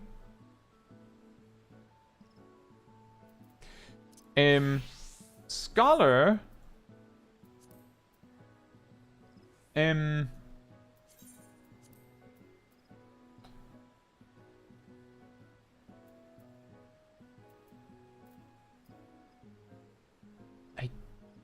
don't think there is anything.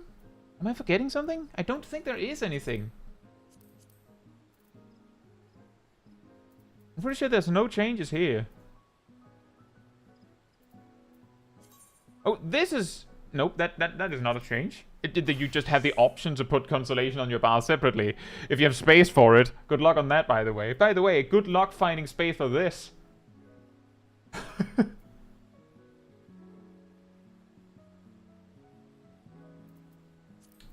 White Mage. Did they get anything?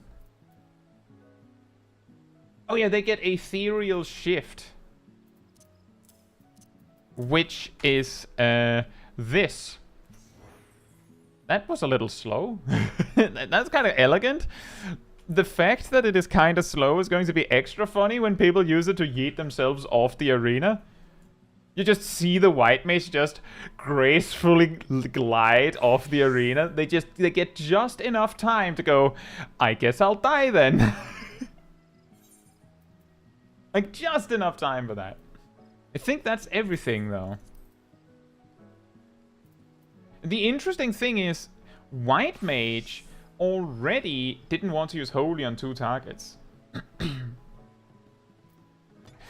And then there's, of course, Astrologian, which, yeah, there's a bit more here.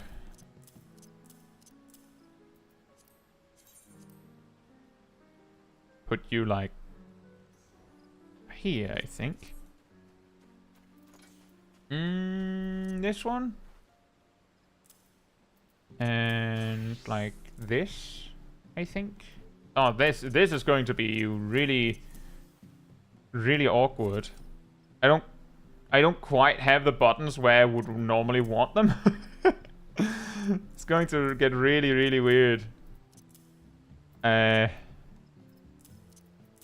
like this.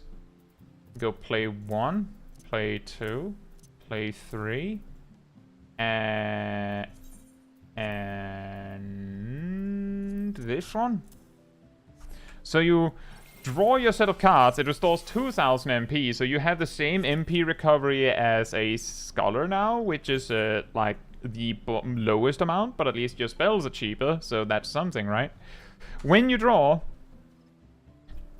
you get a card for damage, either a healing, or rather, either a healing boost or a damage reduction card, and either a barrier or a heal over time card. And of course, Lord or Lady. As I understand, when you enter a duty, you enter with Umbral Draw already in hand. Like, you already have it when you enter a duty. So, like, you start, play your cards, draw Astral, and then you have the melee card in hand. Which does mean that you should start with a ranged card in hand, I think. And the way this plays for your rotation is that, and this is of course for those that, you know, want to optimize, is if this is how you're if this is how you start a duty, then of course before you enter combat there is an argument to be made about spending both, like, all of your defensive cards, so that the instant that you enter combat you give damage card to the ranged DPS, if there is one, use Divination, draw a new set of cards, play the melee card on the melee DPS, and then use Lord of Crowns. And now you're going. And then you have like a minute to spend the rest of the defensive cards, and then you draw a new set of cards and play the defensive cards there, and then you just hold the damage card until Divination again. That's going to feel a little weird, but if you've been used to like the card bursts of Endwalker, I'm sure you'll get used to it. I don't think there's anything else, though. The real interesting... The good news is that it seems that all of the new actions that you get as you level up will stack with the buttons you already have, so you don't need a new button. For some reason, Minor Arcana needs to be reassigned. Well, it did have a completely new icon, so maybe they, like, reworked it enough for that. That's it for Astrologian. Summoner...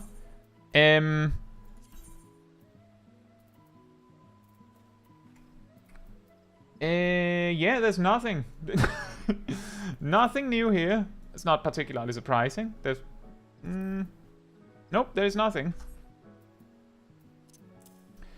Red Mage...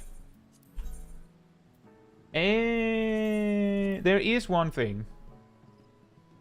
The particular thing that is changed for all of you Red Mages that log in, like, the key thing that, just to reiterate what I'm looking for, is not what's going to change as you level up in Dawntrail. I'm looking for what is going to be different for you right now. The only thing that is going to change for you right now is they decided that you deserve a new Jolt in the Endwalker level range. So when you log in, your Jolt is going to look like this.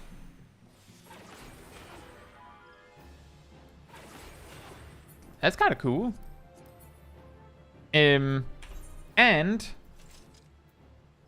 your AoE combo, so Moulinet, has a step 2 and a step 3 that happens naturally.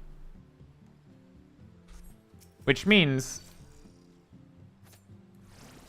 that it looked like this. Looks the same. Okay, that was actually really nice. That's nice. For a second, I was worried that it was just like slightly more purple. That's it. And of course, as you probably noticed, Manification does not give you MP, give you any mana anymore. Instead, it just gives you 3 tickets to the melee combo attacks. Just gives you 3 tickets to the show, and then you just choose which combo you want to do. Which means that you can use it at any amount of mana and it'll be fine. Which of course makes like multiple melee combos in succession easier to do without wasting anything, which is nice.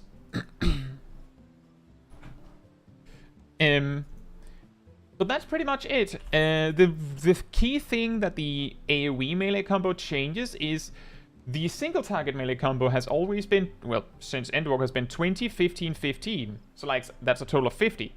The AoE combo used to be 20, 20, 20, which was 60.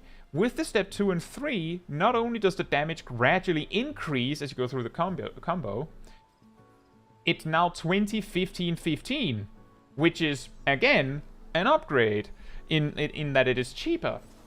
I think that's everything for Red Mage. Next, we have Black Mage, where I feel like I got swindled, I got memed, I got trolled.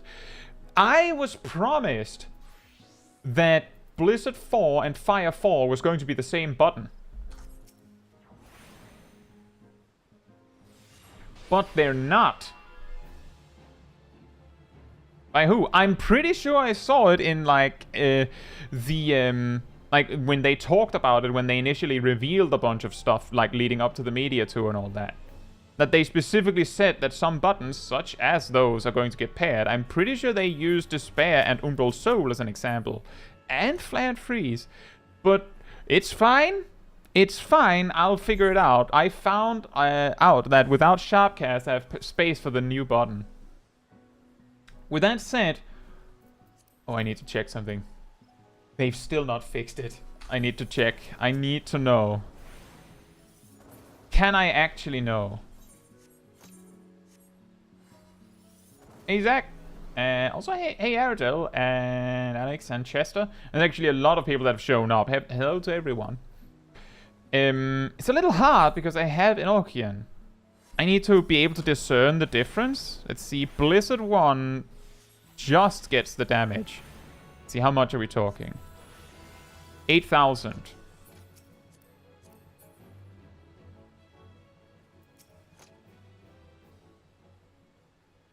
And that's also true, Ham. That is something. Remember to do your societies, your tribe quests.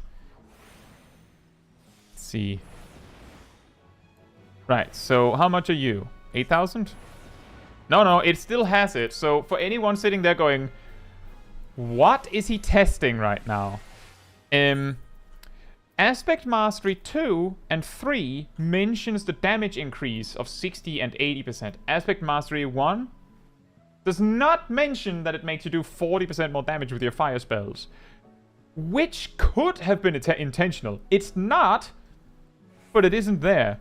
Next thing to test. Aspect Mastery 1 also does not mention that the opposite element is free. So that one is also missing. Strange.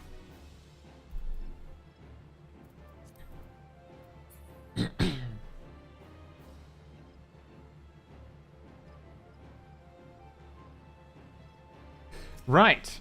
So with that out of the way, what has actually changed? A lot.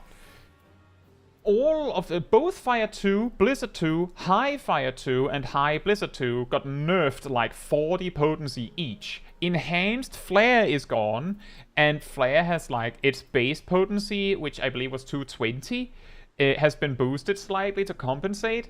But that means that you don't need to cast Fire 2 at all in your Fire section if you don't want to. If it's not an actual DPS game, it's not, then you don't have to.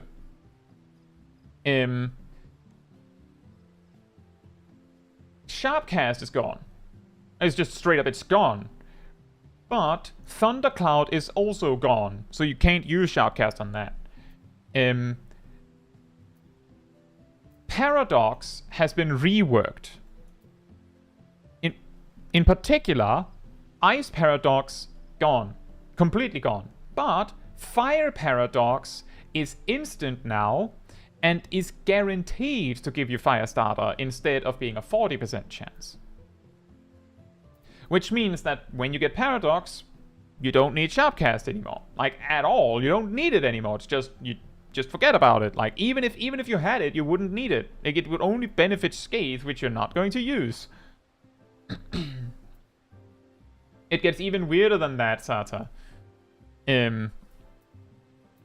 So, without Thundercloud, why do you use Thunder? Whenever you change state, whether it is from no state to a state, or from one state to the other, you get Thunderhead for 30 seconds. Thunderhead allows you to use one Thunder spell of your choice. So Thunder 1, Thunder 2, or their upgrades, once. But they're instant, and their upfront damage is slightly better than they were in Endwalker without Thundercloud. It's probably slightly worse than with Thundercloud. Actually, significantly worse than with Thundercloud, but it's fine. This means in low levels that you can basically use Blizzard, Thunder, Transpose, and spam Fire, and then when you're done, you can use Thunder, Transpose, Blizzard. Like, it actually gives you an instant option that isn't bad in low levels, so you don't have to clip your GCD to switch mode. With that said, though, once you get Flare, especially once you get Umbral Hearts and Flare, your rotation gets kind of weird. I'm not exactly sure how it's best to start this, but you do this.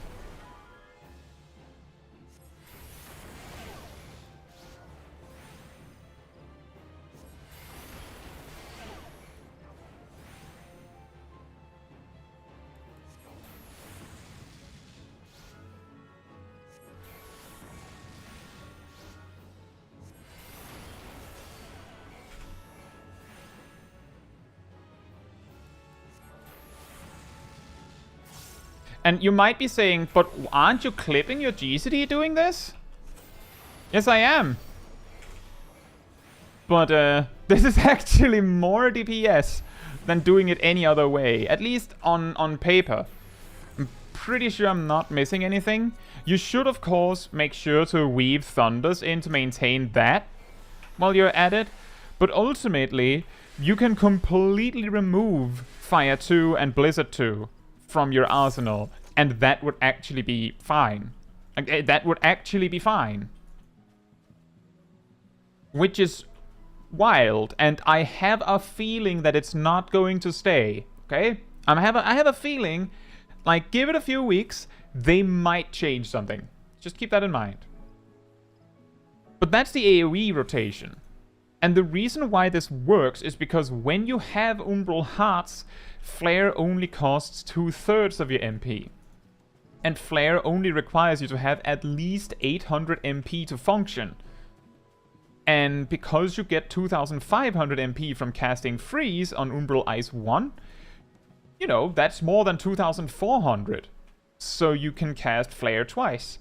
And once you hit level 100, then you do Flare, Flare, Flare Star, which is even more crazy burst. But yeah, every time you want to swap, like if you have an instant option you want to use, you can use it. Like if you need to refresh Thunder, you can do that. If you have a Polyglot, you can use Foul. Like, you don't have to clip your GCD with Transpose. Like, you can make it more fancy than that. But you need to have two things to do in your Ice state. Because you have two things in your Fire state. And you need to run that Transpose cooldown a little bit to make sure that that works. This also looked a little janky because, like, I just barely can do it because of my insanely fast Black Mage build. But if you're on a slower build than that, you can easily do the Transpose just fine. I think that's everything. Did I forget anything in my focus on the AoE? Like, your single tag rotation is mostly the same. The particular thing is that you have Thunderhead, so you can use Thunder when you need an instant cast more frequently. I think that's everything for Black Mage. I will be doing the MSQ on Black Mage later, so, you know, you'll see more of that. Next, we have Machinist, which has some changes. First of all, Heat Blast upgrades to Blazing Shot at level 68, So you should already have this. It doesn't change anything. It's just a potency increase. It's just 20 more potency. That's it. Not sure where this potency gain is. Oh, it's level 94. Auto crossbow will also upgrade, but due to all of the gains from double check and checkmate, auto crossbow is a gain on 4 targets now. Or rather, it's equal on 4. It's actually only a gain on 5, but because it's even Stevens with blazing shot on 4 targets, you know, spread the damage. That's not a bad idea. You can also mix it up a bit, like use blazing shot a few times and like run your cooldowns up a little bit if the boss is coming up, and then use auto crossbow. It's up to you. They're even on 4 targets once you get checkmate and double check. Is there anything else? Don't think there's anything else until you go past level 90. The upgrades you get at level 94 makes flamethrower a strict DPS loss. You don't want to use it anymore, ever. Not that you had many reasons to use it already, but now you absolutely don't want to use it. Bard next.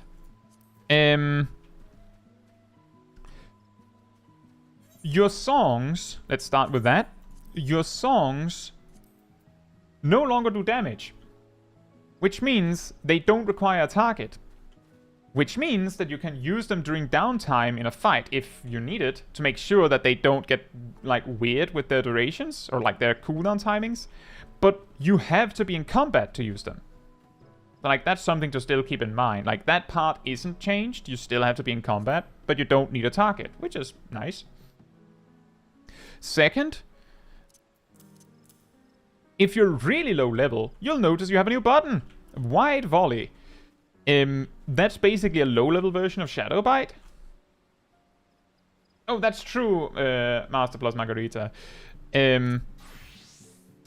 Instead of giving you 50 heat gauge, Barrel Stabilizer just gives you a free ticket to Hypercharge. Thank you for reminding me. That is correct. Back to Bard.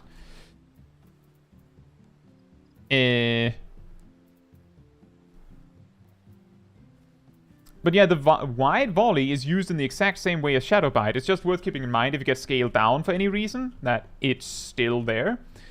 Another thing to pair with that is that Heavy Shot, Quick Knock, Burst Shot, Ladon's Bite, and of course your dots, like everything that used to give you straighter shot, now instead gives you Hawk's Eye.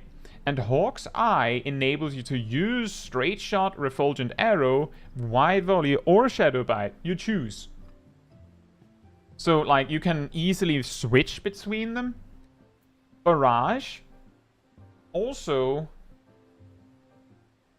gives you a buff. Like, basically, Barrage no longer goes, your next weapon skill hits 3 times. It just makes it so that you can use Refulgent Arrow or Straight Shot, Shadow Bite, or Wide Volley, like as an extra different buff from Hawk's Eye, that they're separate, so you can have both. And while you have it, it makes that next use of Refulgent Arrow or Straight Shot to hit 3 times as usual, which you'd want to do anyway, or it makes Shadow Bite or Wide Volley do more damage. And yeah, I did see the White Mage jump is kind of funny.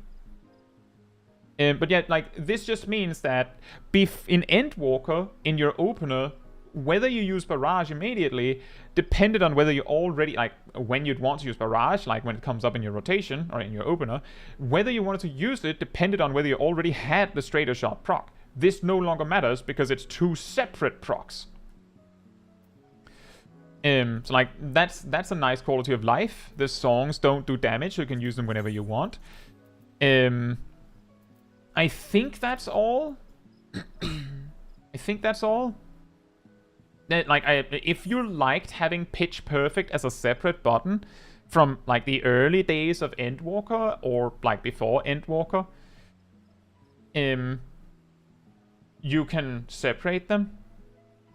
Also, this is also a nice opportunity to talk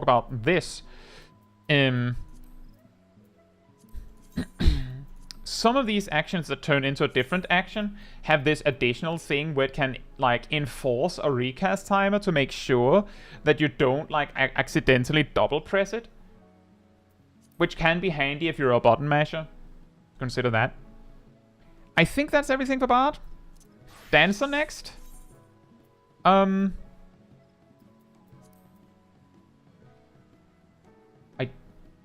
don't think there is anything here. Let me just check. No, there's nothing here. I don't think there's anything here. Wait. No, I don't think there's anything here. Ninja next. And there's some stuff here, because we have a new job gauge. We have the knife gauge. Sorry, the kuna, the kazematoi. So first off, Huton as a buff to maintain, gone. Poof. No longer exists. You don't have to maintain it anymore. Instead, why didn't they just call it something related to Huton? They straight up have a trait called Increase Attack Speed, which does what Huton has always done. So, enjoy that. Instead, Huton, the action, is an AoE version of Suiton. They both grant Shadow Walker, which enables Trick Attack. And of course, Huraijin is gone as a result. Don't need that anymore.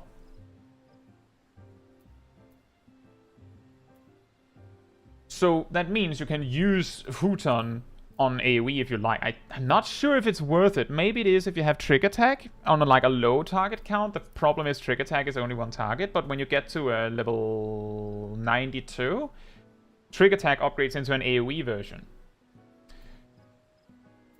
Another thing is, at the level where Mug originally upgraded to give you Ninki, it now upgrades to Dokomori instead, which does the exact same thing as Mug. It's just it looks fancy, schmancy, and new, and it gives you Ninki. Like, they just changed that.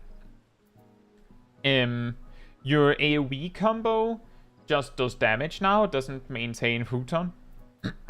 And what those Kazematoi do, is that whenever you use Armor Crush, they give you 2 of them, and you can hold 5 of them.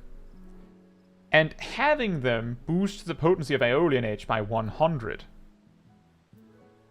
The interesting thing here is that they've actually adjusted the pecking order on Armor Crush and Aeolian Edge. Now, by default, Armor Crush is stronger, but if you have Kazematoi, then Aeolian Edge is significantly stronger.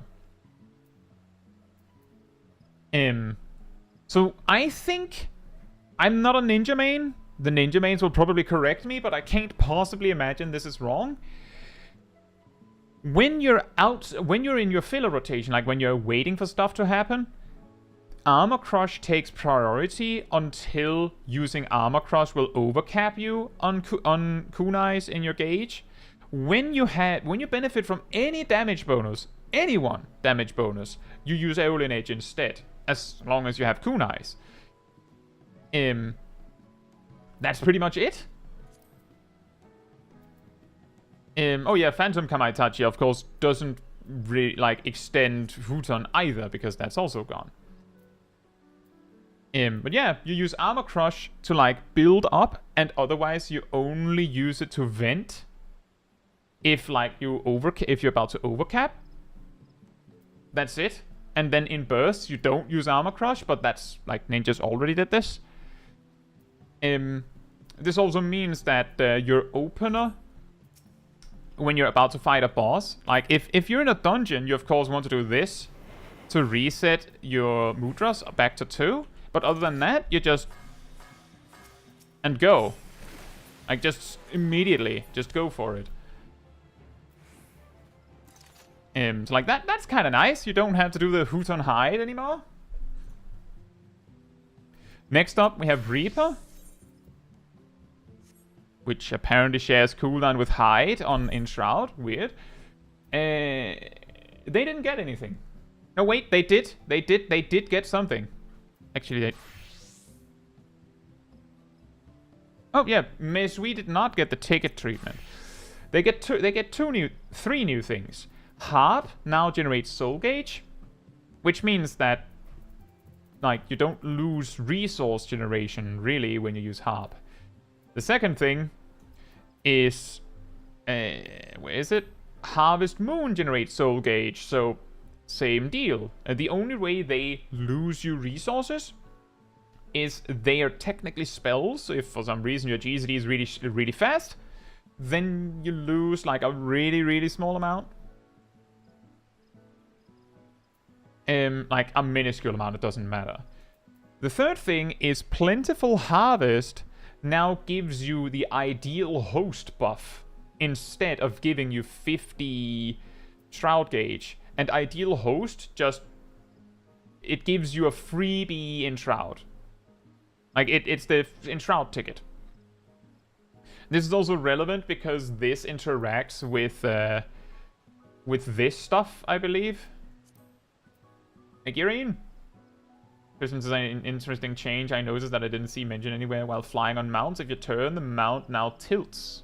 Ah, that is interesting. I feel like I noticed that already. Like, that has always been there, but that might just be me, like, imagining it. Like, that makes sense. Next, we have Samurai. The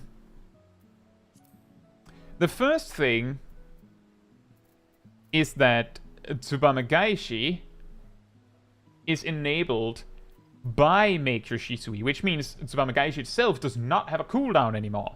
It's just available every time you use Make Your Shisui.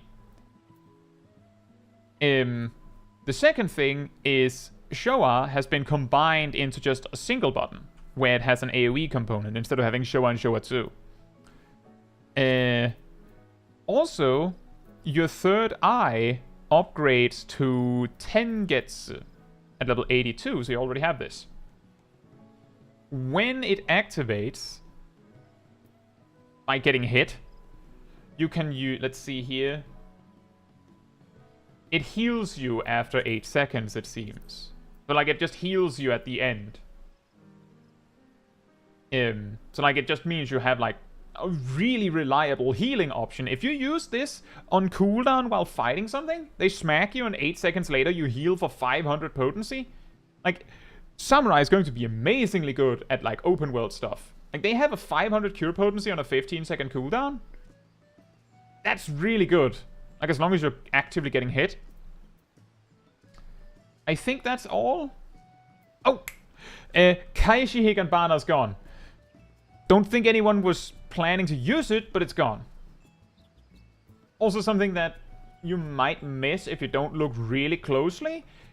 It seems the Tendo Setsugeka that you get at level 100 and the Kaishi has a longer GCD than normal. Like, it doesn't really matter. It means you can weave an extra thing in that time frame. But like, just that's the reason if like you feel like it's going really slow. Then we have Dragoon, which received some mod changes. First, Dragon Sight is gone. Just dead, gone. Second, Spine Shatter Dive is gone. Instead, you get Winged Glide, which look like this. That's actually pretty cool. I would rank that as second place. Dark Knight, then Dragoon, then Gunbreaker of these instant gap closes that like got reworked. Hey, Wither Witch. Hope you're doing well.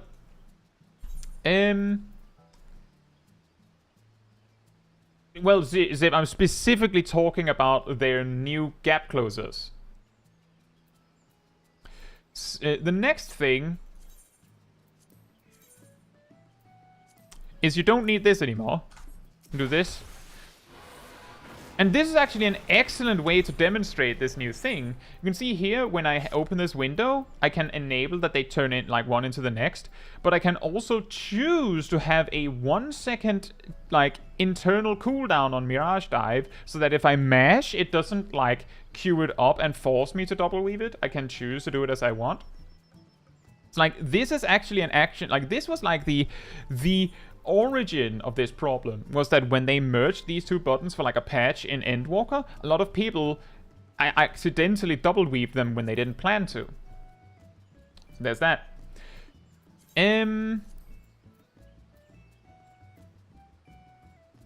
there's also Drakesbane. Let me just see how that works. There's a setting to remove players around NPCs. I'll show you in a moment.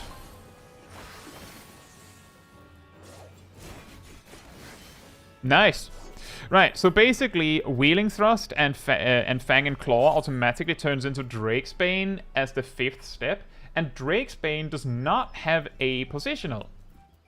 So your rotation is rear, rear, and flank, and that's it. So you go dang dang, and then you have like 4 steps to get into the next position.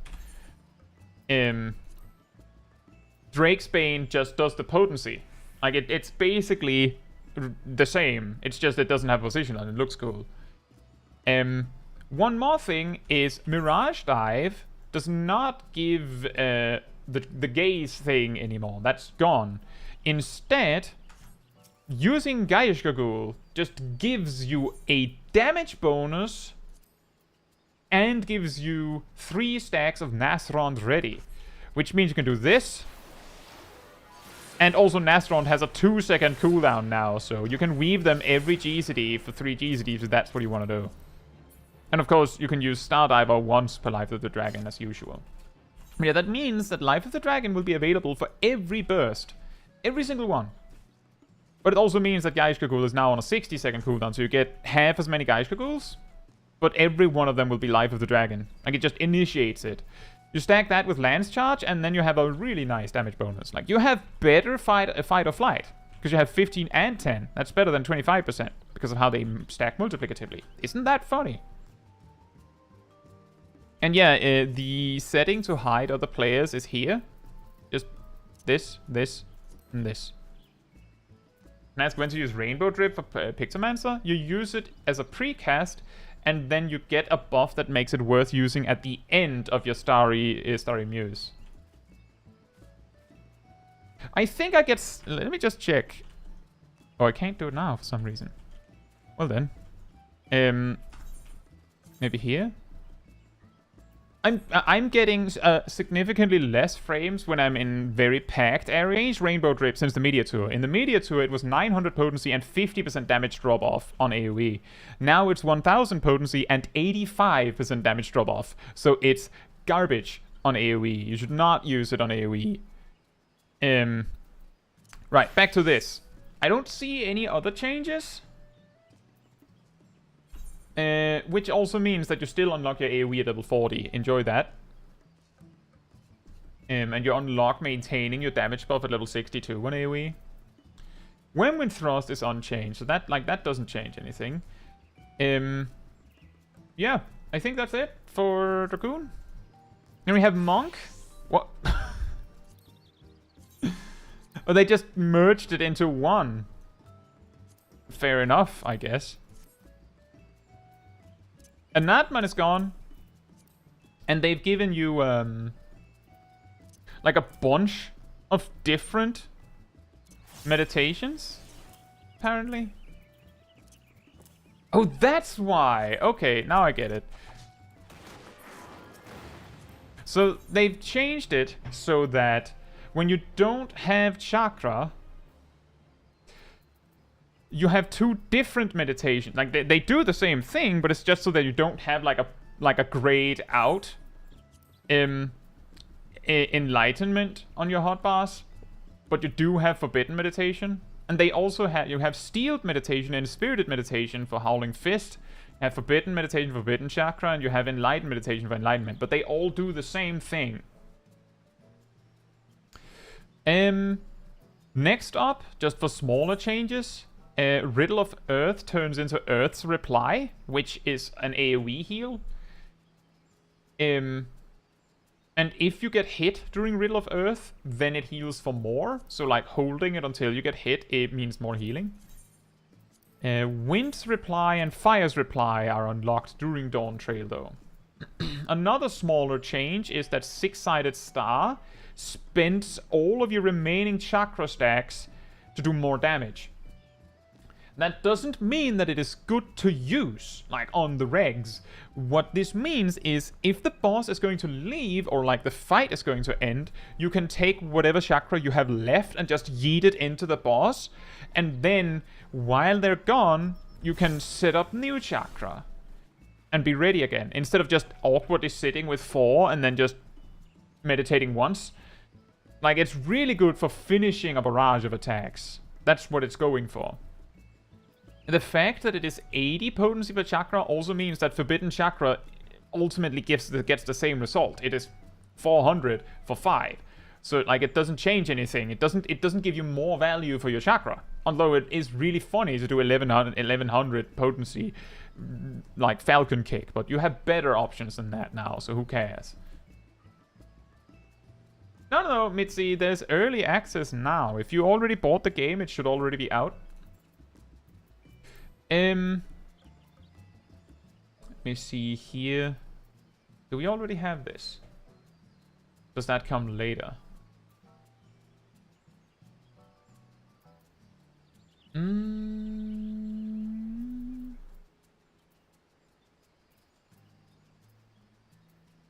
Is it just not in the tooltip or not? Oh, right. It says additional effect allows the opening of up to 10 chakras. So during Brotherhood, your chakra gauge apparently like that. Okay. It allows you to do this. And that, of course, leads you to be able to do that. Funny 70,000 six-sided star direct crit. But you can have over 5 chakra during Brotherhood. I need to check in a moment what happens if you have more than 5 and it runs out. Just for the sake of it. You don't have to do anything different there. And then, of course, we have the new gauge, which is this. When you use Dragon Kick, you get one of these, which makes your next Boot Shine 200 potency better. When you use Twin Snakes, you get 2 of these, which makes your next True Strike 150 potency better. When you do one of these, you get 3 stacks of a buff that makes your Snap Punch 100% better. Which means that every time you use Dragon Kick, it is a 200 potency gain for Boot Shine. Twin Snakes technically adds a combined 300 potency, and Demolish is also 300 potency. What this means for your rotation is that you Boot Shine and Dragon Kick alternating, you Twin Snakes once, True Strike twice, and you Snap Punch 3 times for every Demolish. Which means that the looping rotation is 24 steps instead of 18. That's really it. It also appears that the glowing buttons helps you, because it glows with the button it really thinks you should use. Like, if you have your stacks, it'll glow the one that spends them. If you don't, it glows the one that generates them. Very simple. Right, so for the Brotherhood thing, let's see here.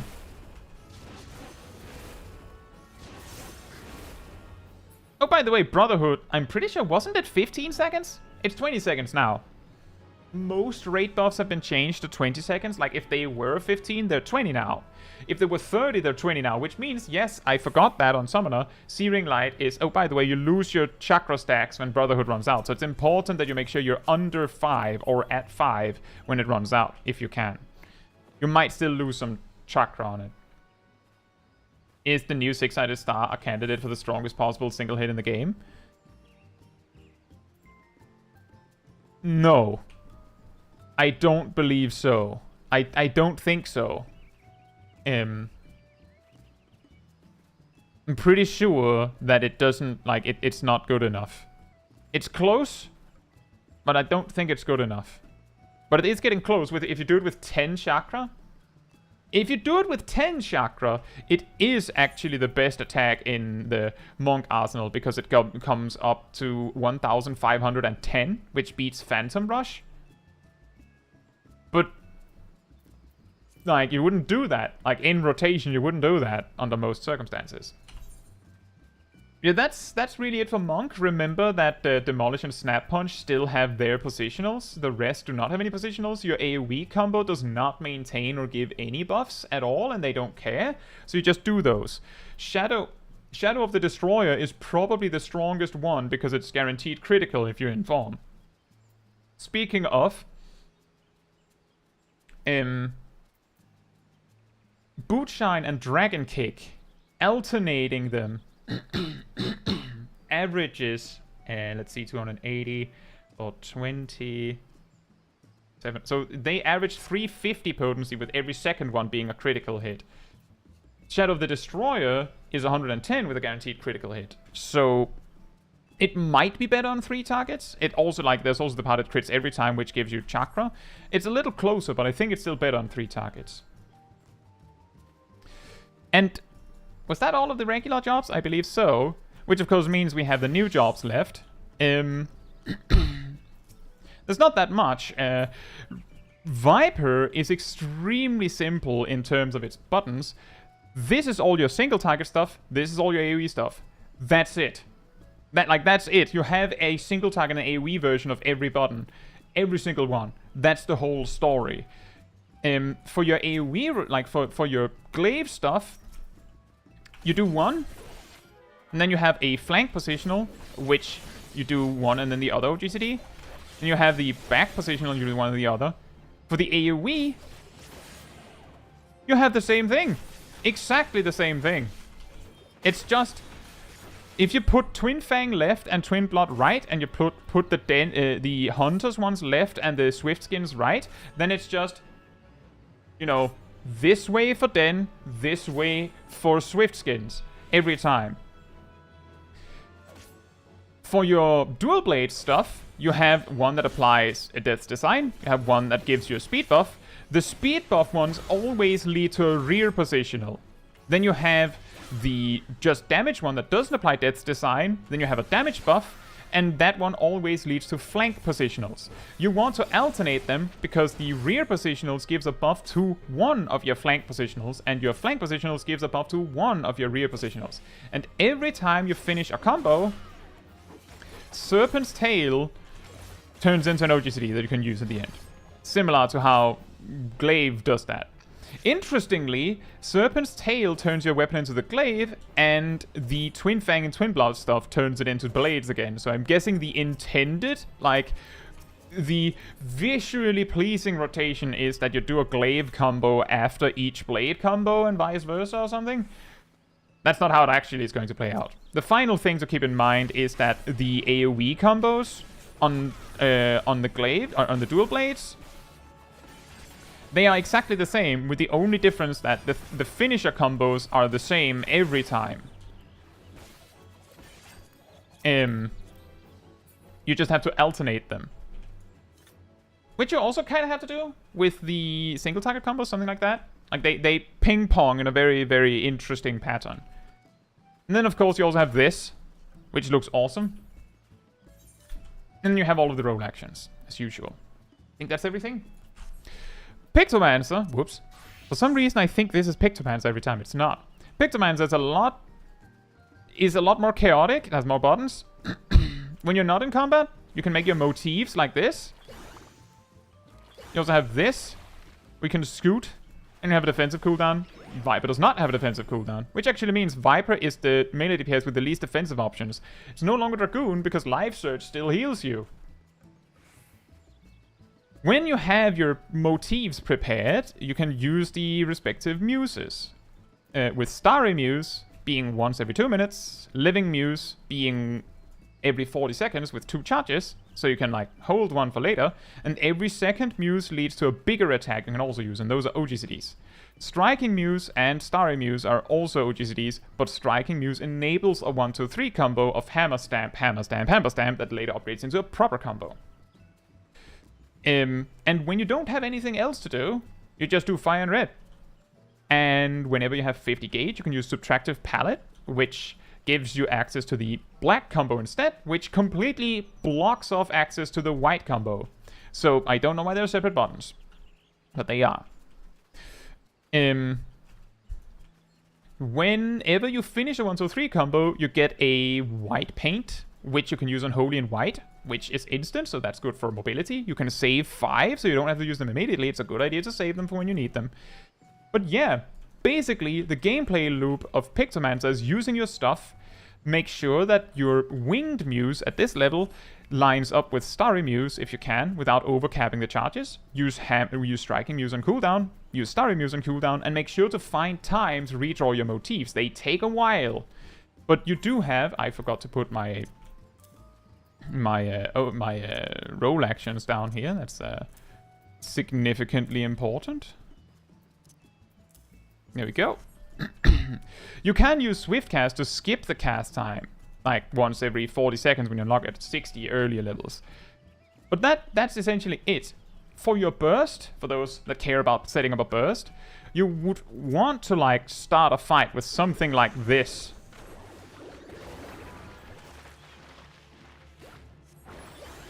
Something like this.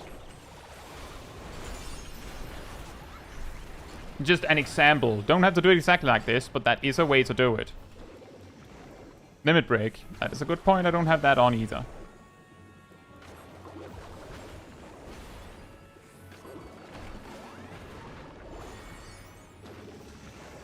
I should probably have swapped the order of Water and Blue and Holy and White so I could have snuck in the instant cast.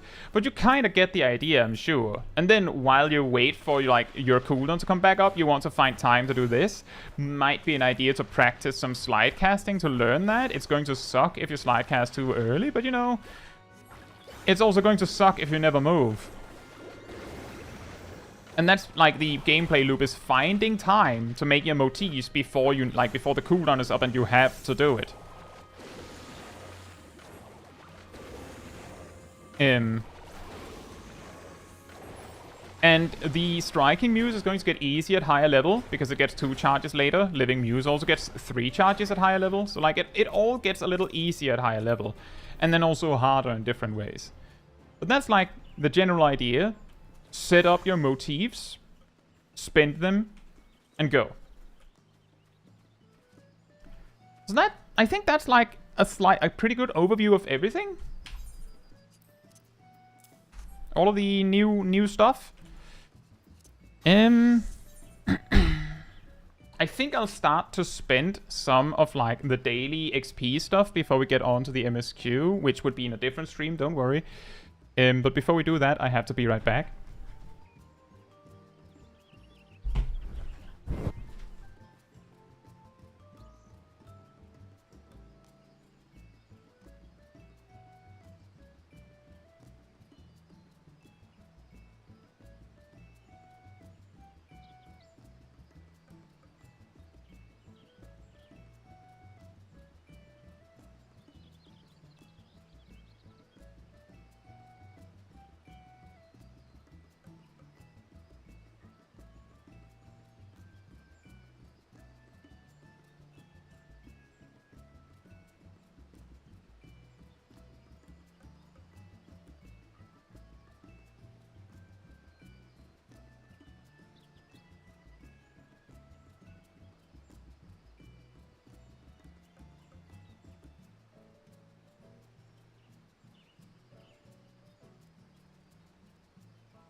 Oh no, I forgot the vanity. Sorry.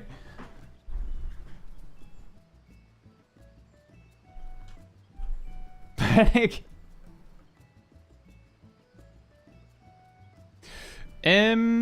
Right. I think the best way to go about this is trying to spend things that I have on Pictomancer. But before we do that, let me just make sure that I don't sit on all sorts of currencies overcapping.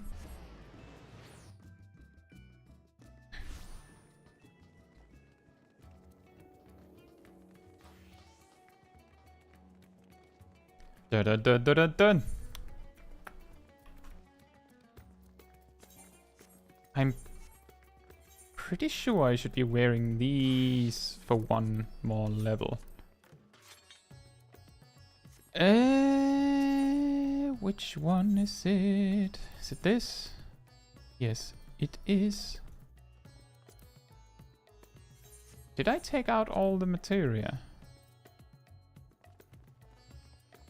Kai, why didn't you? Why haven't you done this? Why did you goof that up?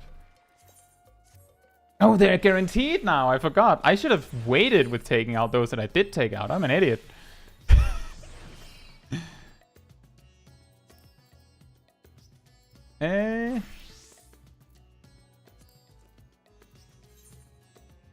Hey, cat. Hope you're doing well.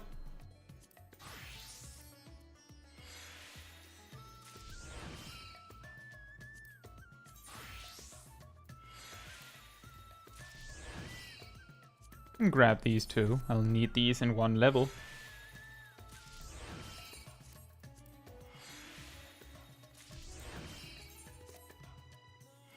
Yeah, I took it out of the wrong one. Let's try that again. Did I do that here as well? Don't think I did. But that one didn't even have materia. Maybe that's what drew my my fingers to target that one. To go here, here, yeah, whatever. This and this and this and this and this and this.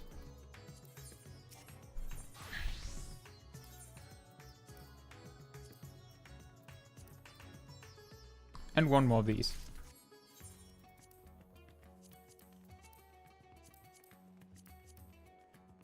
And yeah, it's a lot cheaper if you already had the gear on hand.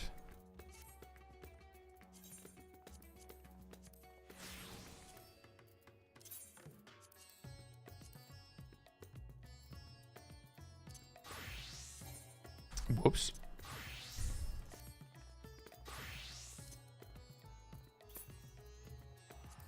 And the reason why I'm switching that is because I'm pretty sure that this also works for level 90 specifically.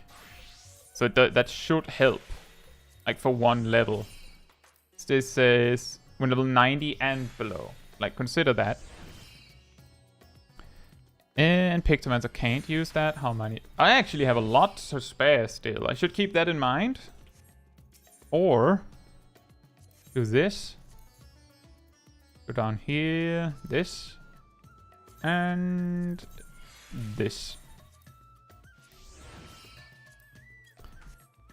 Now I have a little bit more to work, a little bit more room to work with.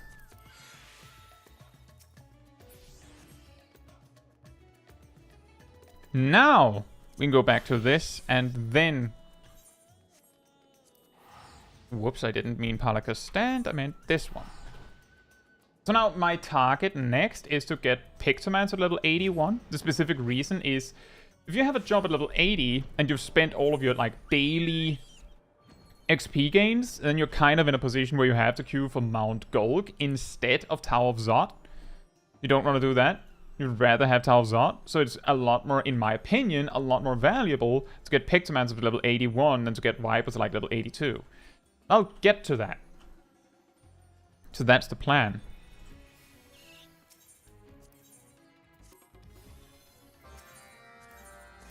And I just need to get far enough that my Wondrous Tails will give me the rest of the level. And then we'll do that, and then we're done.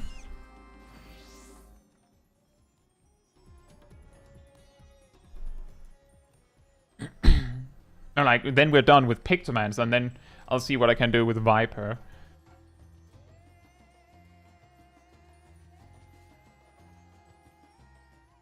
How much is that? Nearly that and Wondrous Tails should be enough. So remember that, everyone.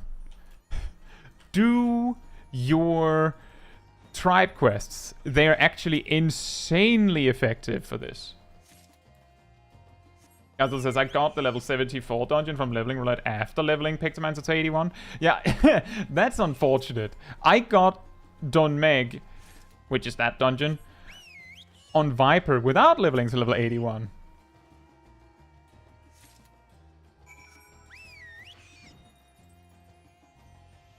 Oh yeah, I see it now, Tristan. That's very significant. Like, that's a lot more. Like, I was like, I do remember them, like, tilting slightly, I'm pretty sure. Not like this. Like, not like this. We have, like, little, trippy boat. I can remember this. It, like, has, like, a very, very slight. But not, like, not this.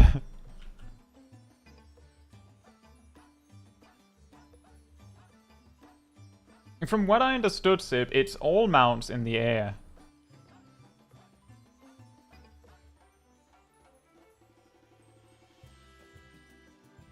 And yeah, also that's fair, Gazel. I could imagine if you're doing content while I'm explaining something, like you're in the middle of playing Pictomancer, I'm like, alright, so here's how you play Viper. And your brain is like, no idea how to handle this. Like, I actually, of the two jobs, I felt like Viper seems like a job where, like, at least right now, I feel like if you stop thinking about it, it goes bad. Like, as long as you're, like, focusing slightly on your rotation, it works. Pictomancer, at least for now, feels like those kind of rotations where if you stop thinking about it for even a second, you ruin it. Like, you goof it up. But that'll probably come with practice. Yeah, like, Viper is definitely the easier of the two. And hey, Minmay, hope you're doing well.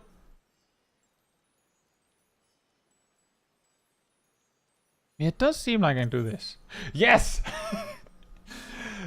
I did say specifically, make sure you have second chances, just so that you can do, like, I don't know, Ultima Extreme 9 times in a row. I have been blessed by the Chloe. Hey, Lemon, hope you're doing well. It's been a while.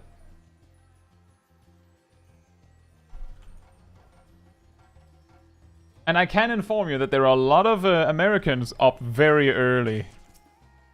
Was it the game, like the expansion came out at 3 or 4 in the morning? I forgot to set up. I'm an idiot.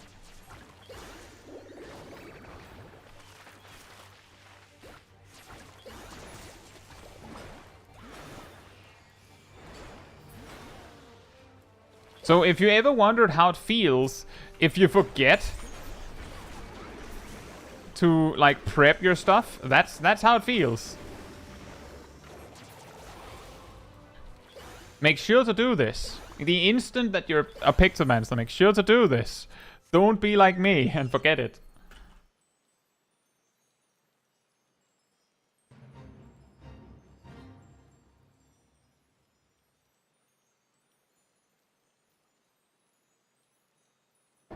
You know, I just remembered something. I'm pretty sure I put over tea, like, just before the stream started. But, my mug is not here, which means that my tea has been seeping out in the kitchen for 3 hours.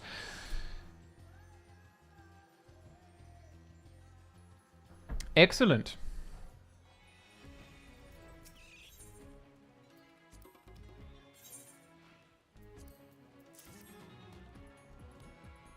It will be strong tea. I'll get it in a little bit once I've finished the Pictomancer stuff. And that doesn't surprise me, Cole. Did you see what I just did there? The moment I actually had my motifs, the mob that I was focusing just... like, it just disappeared. It just vaporized in front of me. Which also means maybe we can do something funny here. I just want to see. I'm only level 80, but maybe this is going to be really funny.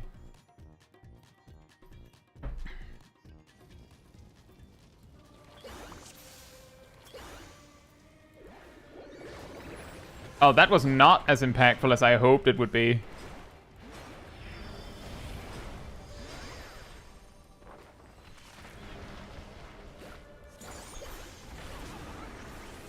Yeah, that we're not doing it this way. I was expecting that to do way more damage. Let's do this.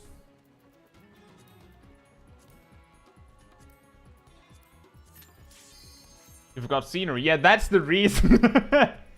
No, actually, I decided to not use scenery because it would take like a whole GCD more to get that set up.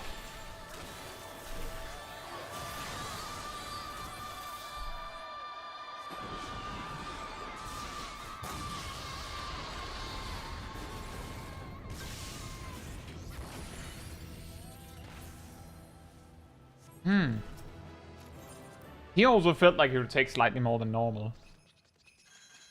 Or maybe I'm just expecting too much.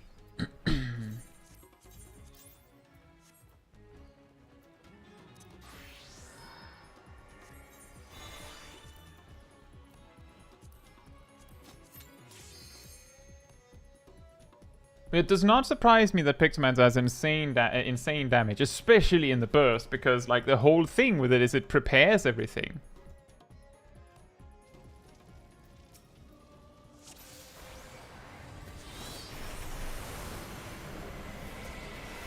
It feels like it's more HP than normal somehow, but I'm pretty sure it's just me being an idiot. Hey, Gleaming? Hope you're doing well. I'm not up early. It's like 2 in the afternoon.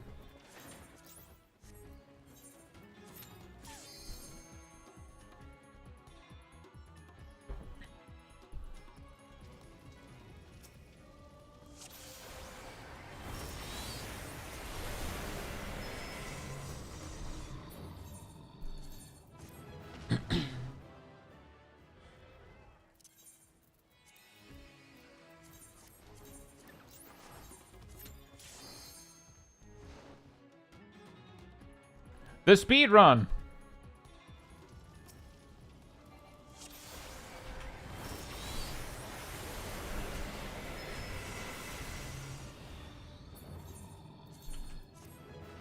This is exactly the reason why I specifically suggested Ultimate Weapon. Because it's this fast. And it's not hard at all. There's nothing like, oh, if you mistime it, then he goes into an intermission, becomes invulnerable, like with some of the other ones. This guy is just like, oh, it's fine. I'll just summon something you can ignore. That was even faster. I think I crit something.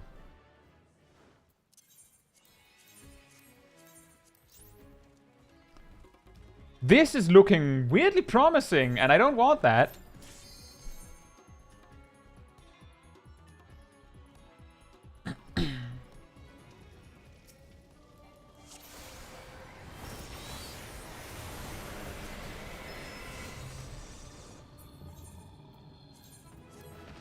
I don't quite understand what you mean, Gleaming. I imagine a lot of players are just focused on, like maybe they say hello? Isn't that, like, the normal thing?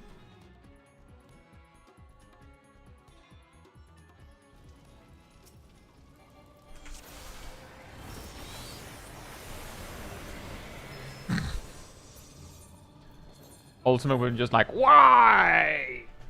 Why? Now it's not looking so promising anymore. We have 1, 2, 3 options for single line.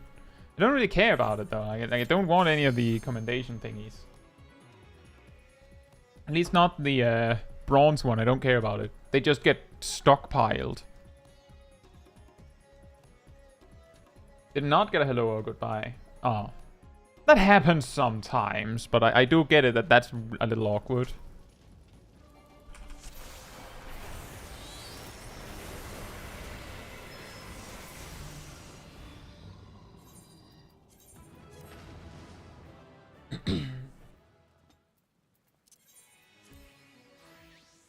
Oh, I did get a line! Well, I don't want this. I guess I'll get the MGP then.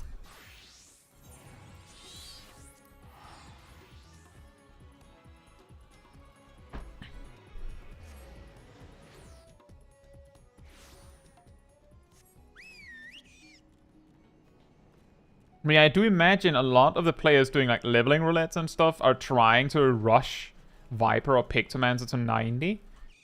Which, like, I get it.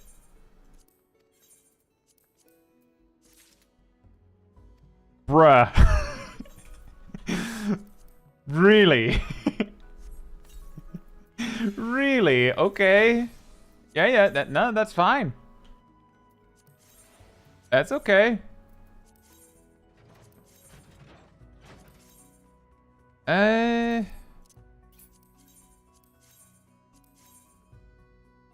Sure, let's do that one. The fringes? That... I'm missing like 30k XP. I feel like I got trolled.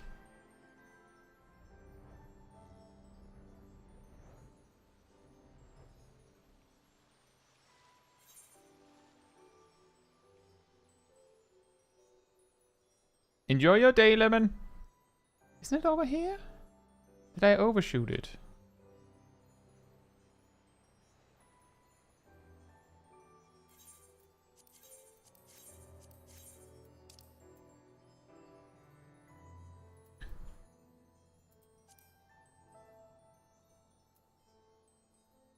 Oh, it could be anywhere in the East End. Catdemon says, is it me not having done it in a long while, or did Don't make leveling roulette feel really easy? Did you have a Viper or a Pictomancer in your group, or both? Because I felt the same. By which I mean, it felt insanely fast.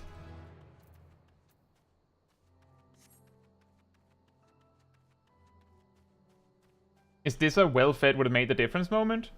It would not, because both of the XP gains I got on Pictomancer were things that well-fed bonus does not affect.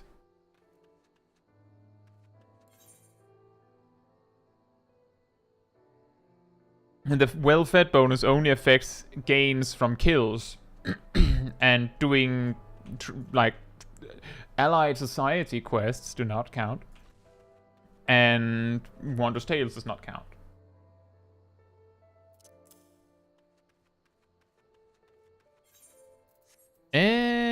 What else? Let's get rid of these. And that.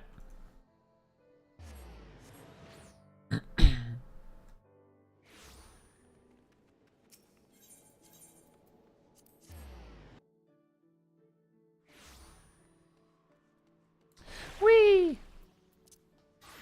Whee! Hey! We have more movement options to spam, everyone. What a joyous day to be impatient.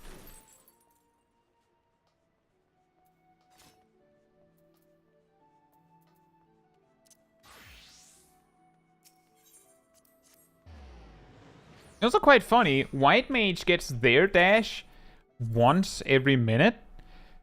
Pictomancer gets theirs every 20 seconds, and theirs comes with a speed bonus at higher level. It's the same dash. It's just Pictomancer gets 3 times as many. What? There's a lot of people here. Why? Maybe they're not. Maybe it's just like players that are not aiming to rush through the MSQ, just having Vipers, right? There's a few Vipers right there.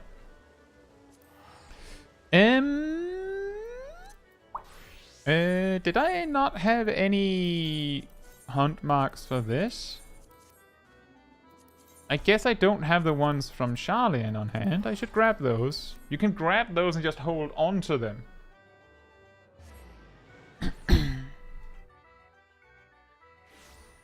Which is quite handy.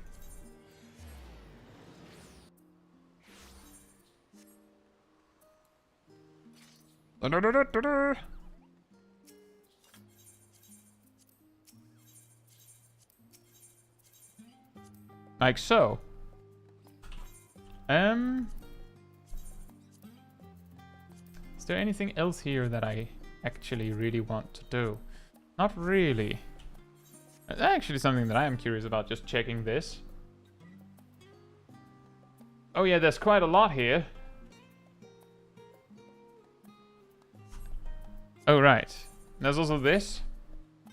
If you want the mount that you might have seen, the big chunky oppressor mount, that's PvP. There's a coyote named Squeak. There's a coyote named Squeak that you can get from PvP now. Are you good, Side-Eyed?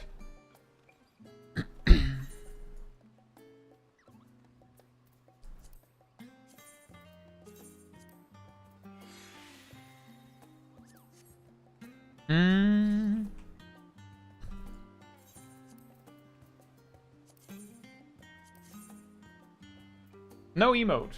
No emote.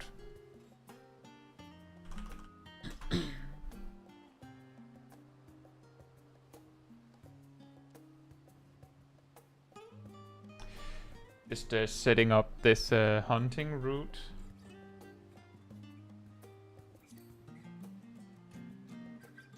But I can do it efficiently, somewhat.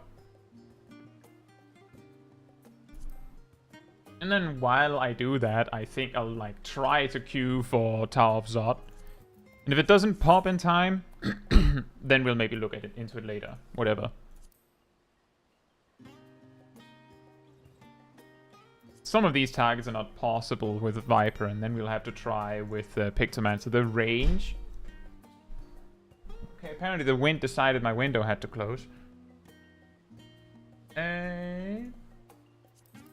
It's fine, it's not that warm anymore. It's not that bad, at least.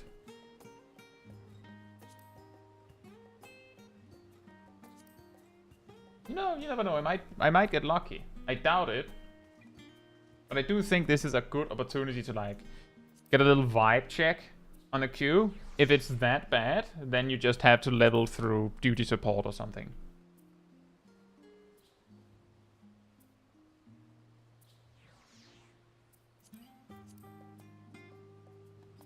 Party finder for Zod for like 30 minutes and no one has joined. Yep, well, that makes sense. Who would like to join you for Tower of Zod?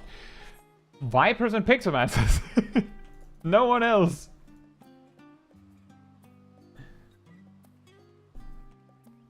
Like, everyone else would just be like, I mean, I don't need it.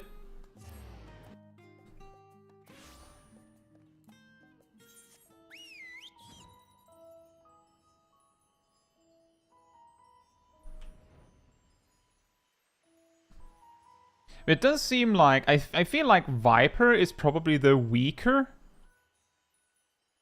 of the new jobs to, like, run up to something and just smash it. Mainly because Pictomancer just goes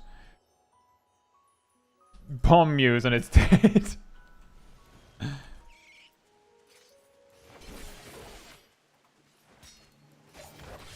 Whoops. Messed up the order.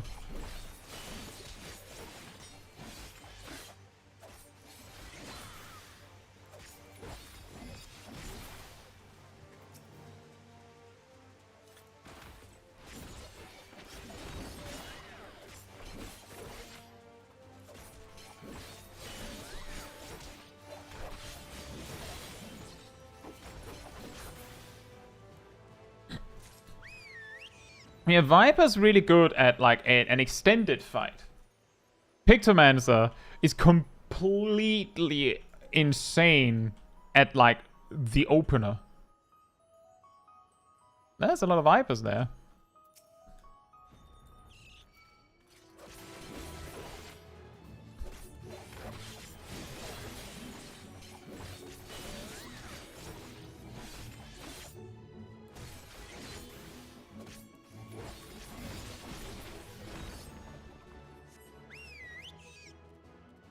Pictomancer low level damage doesn't feel great. Why not? Like, because you don't have anything to click?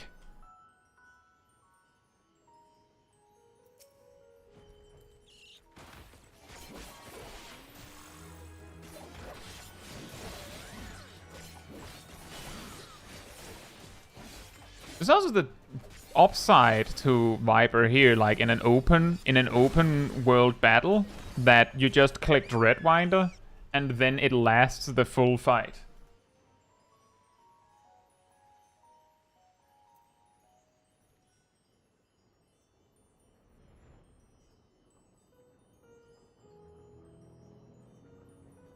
How low level are we talking, Sixpack?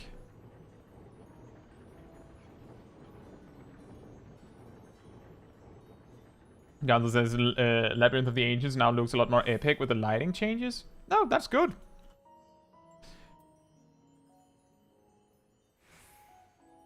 Oh yeah, I could imagine that Alliance Raid would pop faster. I also forgot to actually queue for the dungeon I wanted. Yeah, that's not happening, never mind. We can try Alliance. 9 minutes, that might work.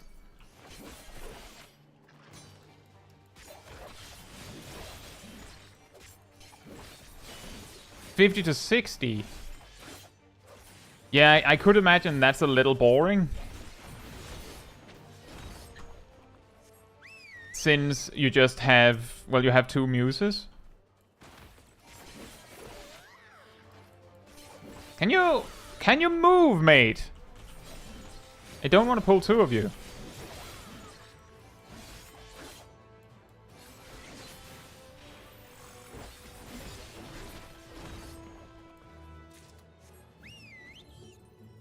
Circus Tower is apparently unclearable? Wait, what? Why? Did they break something?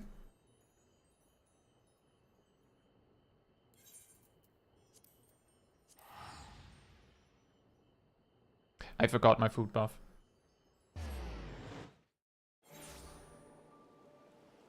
Ammon is bugged? Okay, that's a problem. In that case, maybe don't. I don't want to sit in the queue only to get stuck in Circus Tower while he's bugged. Finally, Crystal Tower's hard again. Oh, that's really funny. They figured it out. They made it a hard enrage.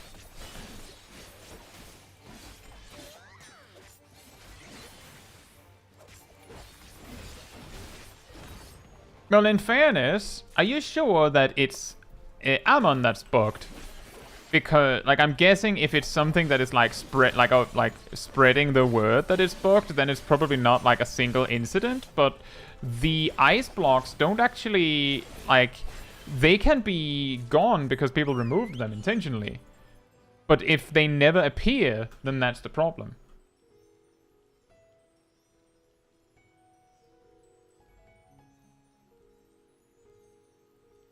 New mechanic, the boss hard enrage is at 50%. Yeah, that sounds about right. I wonder if I can fight this thing over here. That's I think that's a much higher level mob. There's a notification on the official. Okay, and then that is a bug. I just wanted to put it forward that there was a possibility that it was someone that just didn't pay attention. Or that then, like, got a rumor spread. But if it is real, then it is real.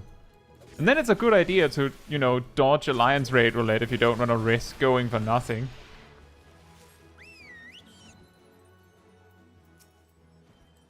I forgot to put Writhing Snap on my bars.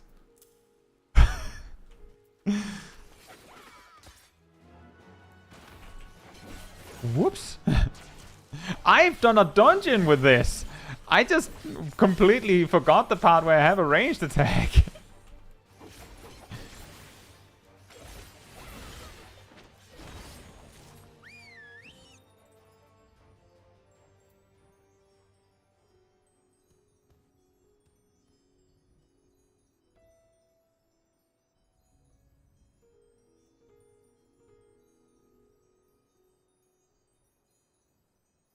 That tells you a lot about how important that range attack is, doesn't it? I forgot I had it. Didn't change anything.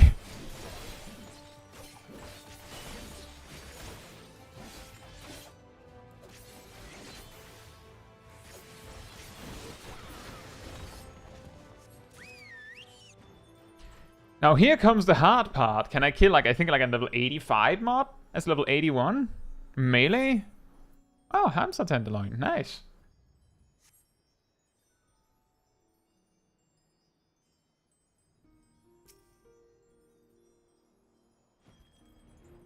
You need to kill 2 of them. Oh boy.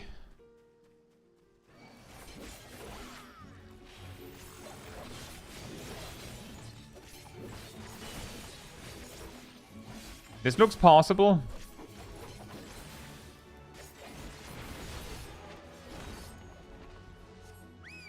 Oh right, the chicken. You have a good. You have a very, very good point, Cat. Imagine remembering that you have a partner out in the open world.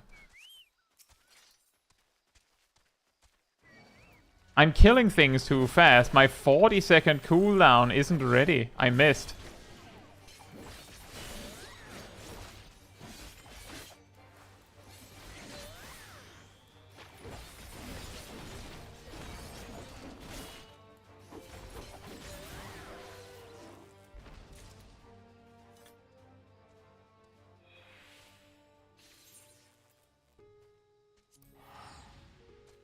It's out of retirement, it just immediately comes out and then gets every debuff that exists in the game. Why?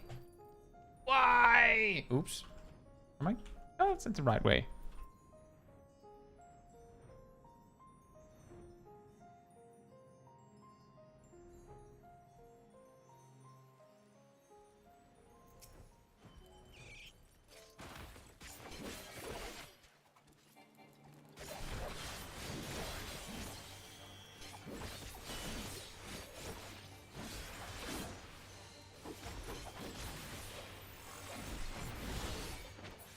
Well, the damage is very nice. I'm mostly fine with a level 85 mob because I can kill it fast enough that it doesn't matter.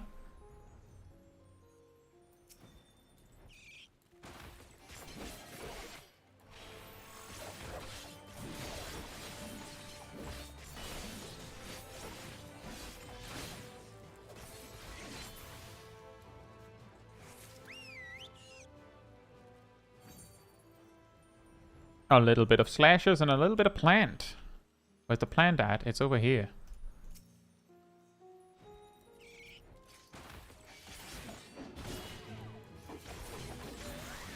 Hey Philippe, hope you're doing well.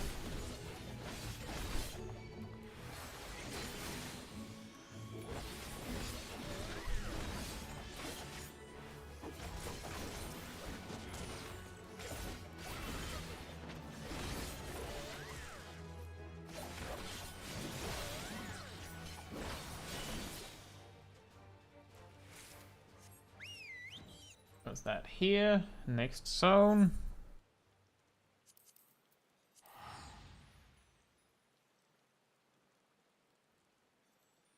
Yeah, we are up early, but the expansion came out early.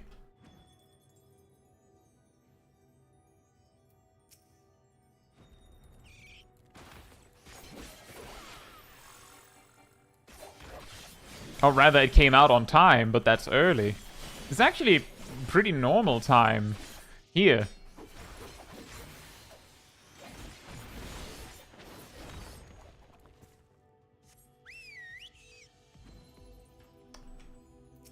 What?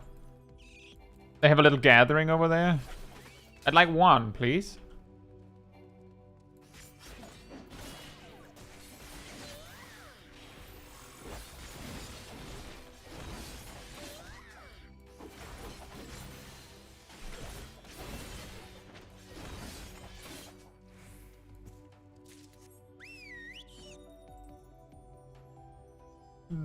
Next target.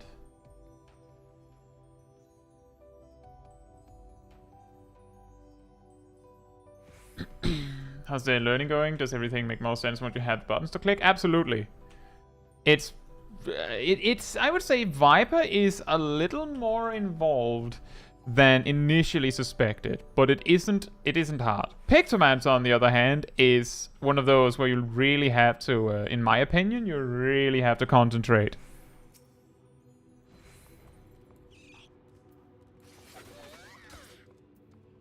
But maybe that probably also gets resolved with some practice. I actually, if you're interested in that, Philippe, earlier in the stream, I spent I think an hour going over all of the job changes, like every single one, and also giving a brief overview of some things that might be important to keep in mind, like Black Mage has a really weird AoE rotation now. Random things like that.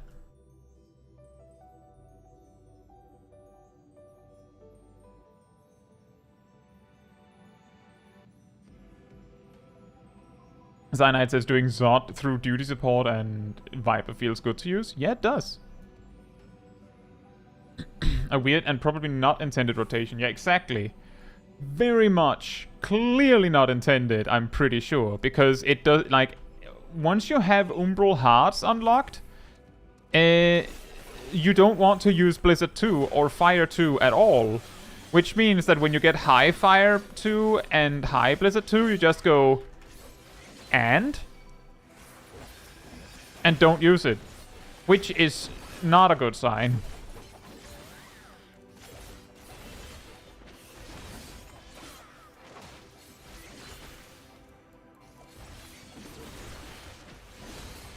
That sounds relatable, guys. I had to engage one open world fight with Pictomancer so far, and that was the first thing I did wrong. Not remembering to actually prep my motifs. Oh, look!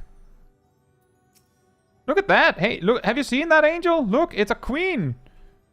It's a queen!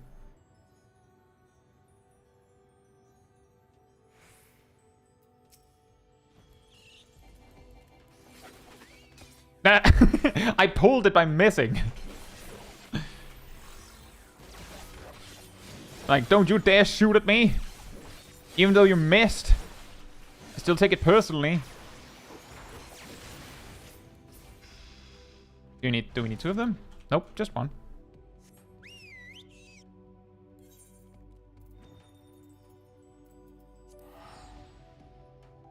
I'll go find the prince. Is there a princess? A Lunar Tender princess?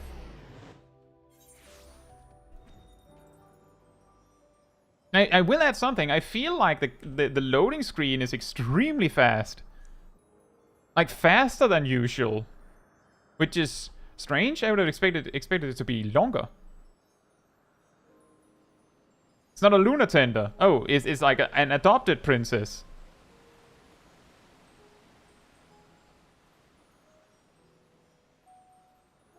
That's cute.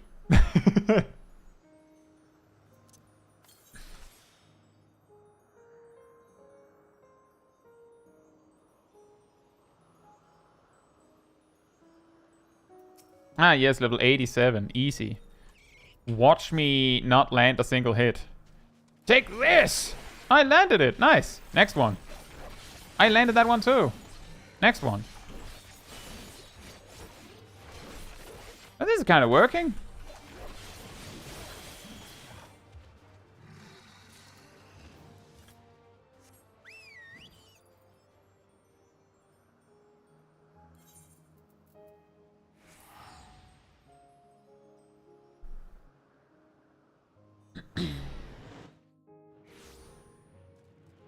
Yeah, aside from the weird thing with Black Mage, Philippe, I think most of the jobs, there are some jobs where it's well, their AoE rotation is better on 4+ targets now, or 5 in some cases even. Oh boy.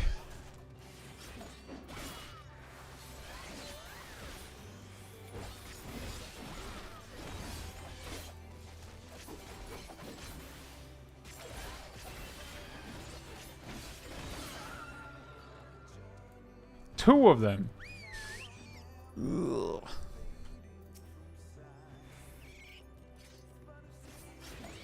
4+ target is going to be weird, more so I think because it means that you need to, like, that you might want to do your single target rotation on 3 targets, which often can get really, really awkward, or at least feel weird. There we go. Another good one is here. Not quite as insane as the Akasdara, but it is XP. Quick XP.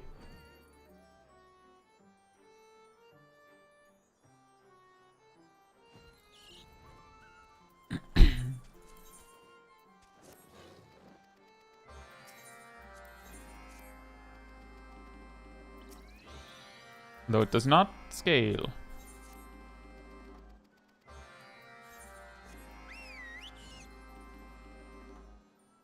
Well, that was also what I said, Philippe, is that by making AoE a gain on 4 or 5 targets, but like almost like a small loss on 3 targets, for example, it also means that there is a utility in choosing to use AoE on 3 targets.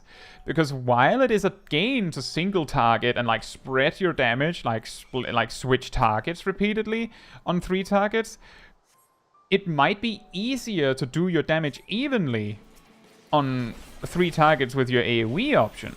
So like there is an argument to be made that there might be no need to think that much about it. It depends, of course, on how big the damage difference is. But for example, as we've seen with Machinist, once they get their new OGCD options, or the upgrades, the auto crossbow is neutral on 4 targets.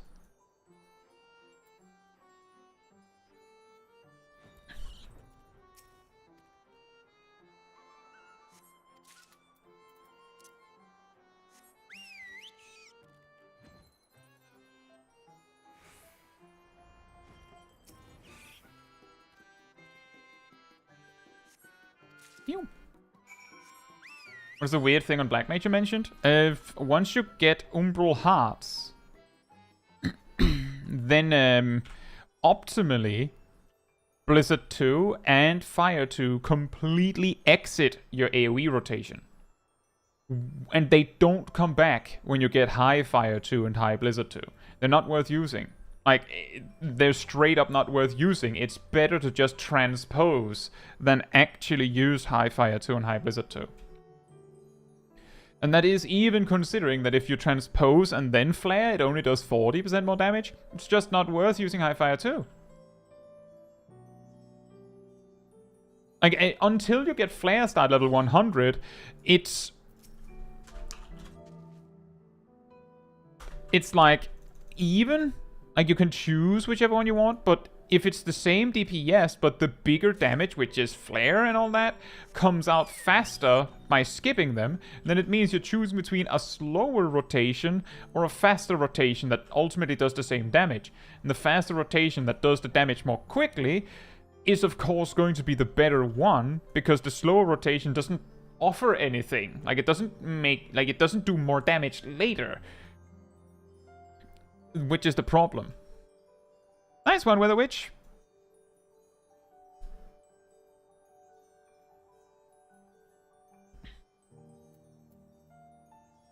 I want transpose lines back. The monkey's paw curls. Yeah, exactly. Congratulations, you have it. It's actually really bad because when you get flares, like before you get Flare Star, it's close enough that it isn't that bad. Like alternate with Blizzard 2 and Fire 2. But once you get Flare Star, the damage difference is enormous. Like enormous. So much so that there's no reason to do it any other way. Which is not a good sign. Because that's just not a good sign. You don't want it to be like that. And you know what? Just so that I actually get to try the level 80 rotation, let's do one. Actually, I think we can do it with Trust. This one. Actually, I want Alice. She, you know what? You can have my limit breaks. I didn't want them anyway. You go, girl. Have fun with that. Let's use Thancred. He's lower level. Actually, we should use this. I don't want 2 melee DPS. Let's do it. Let's do it like this.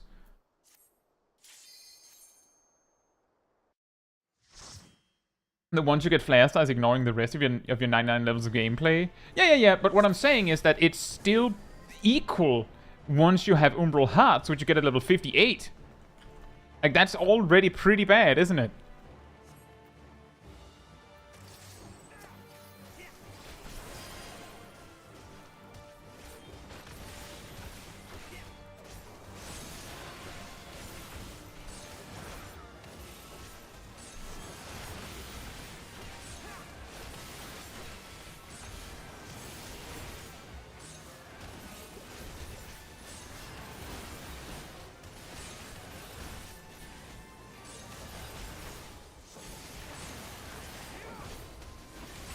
And what I'm saying is, before you get Flare Star, it's equal value whether you choose one or the other.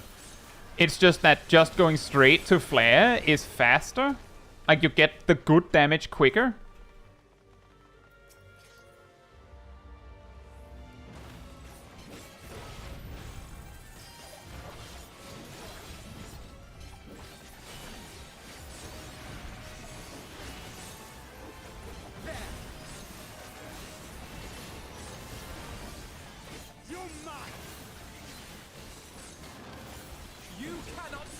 But it is true that having something like that kind of fixes it by making it really good at level 100, like, that makes it feel like someone forgot something.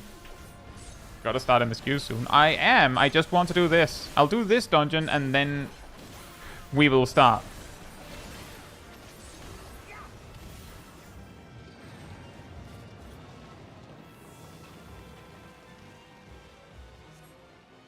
I wanted to try a level 8, like a dungeon with actually the starting toolkit, because Don Meg didn't have it, which made the Dreadwinder feel very unbalanced in a weird way.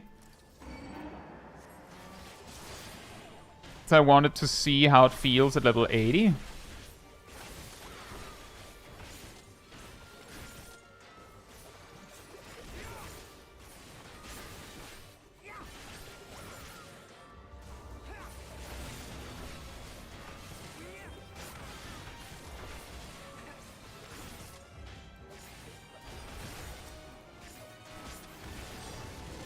But yeah, my point is with the weird thing with Black Mage is that it is so janky, this particular weirdness, that I don't think anyone's expecting it to stay. Like, they're probably going to buff something. They're probably going to, like, they're going to change something. I don't know if they're going to buff something, but they're going to change something. Because having, like, some of your AoE rotation being basically pointless, like, you get level 82 actions that are dead on arrival based on these numbers that we figured. That's not good. Like, that's terrible.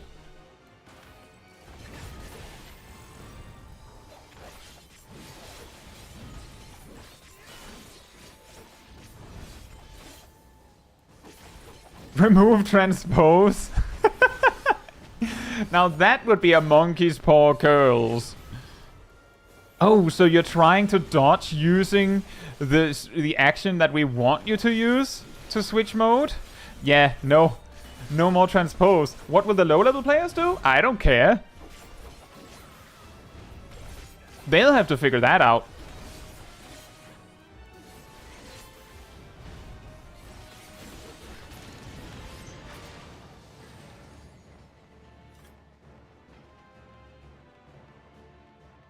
Jung says, have you tested out every job rotation or just messed with Black Mage? I tested very briefly on multiple jobs earlier in the stream. Most of them don't feel, like, a lot of them don't feel that much different, so there was not that much to talk about. But specifically for Black Mage, there was something particularly awkward, so I wanted to make sure that that was, like, not left unsaid.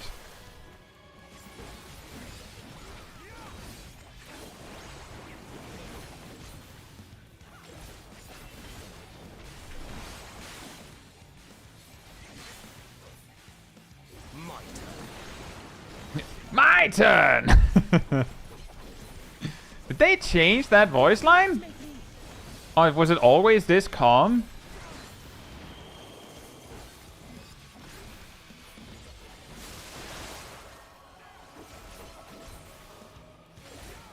You cannot stop us.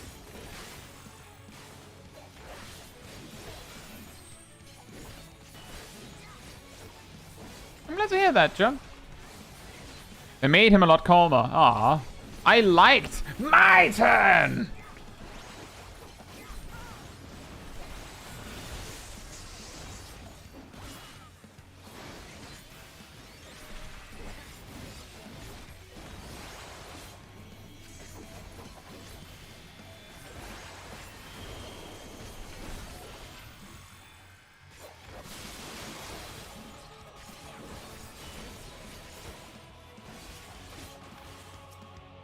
The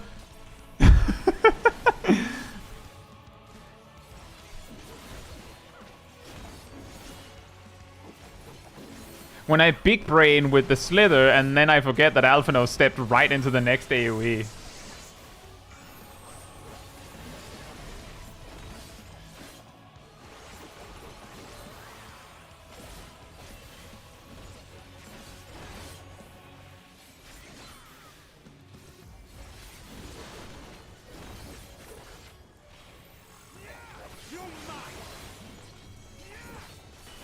Oh, whoops.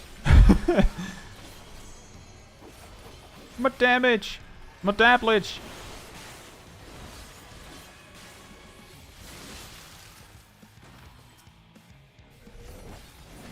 Let's give them a show. What kind of show?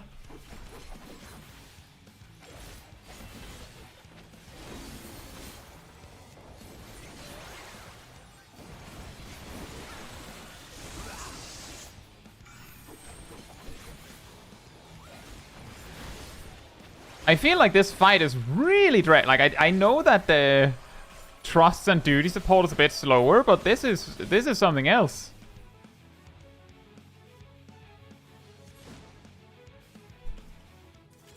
Hey, Uncoiled Fury. Hey.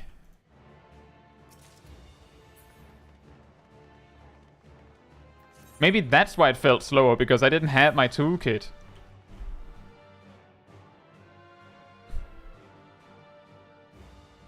Alright, Gleaming, thank you for checking in.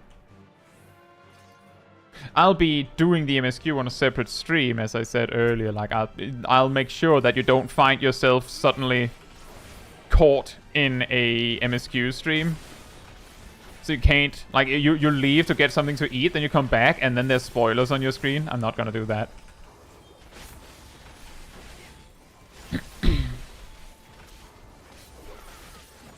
No, that looks nice. Whee!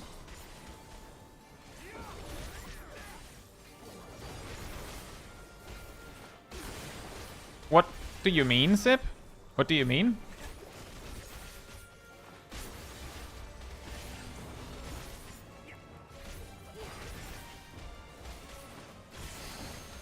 Direct chat?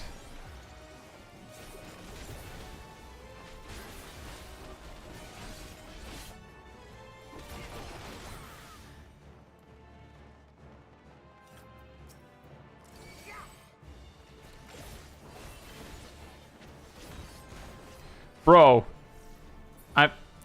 Thancred, I'm going to ninja pull for you. Here you go. Take this. Hi, guys.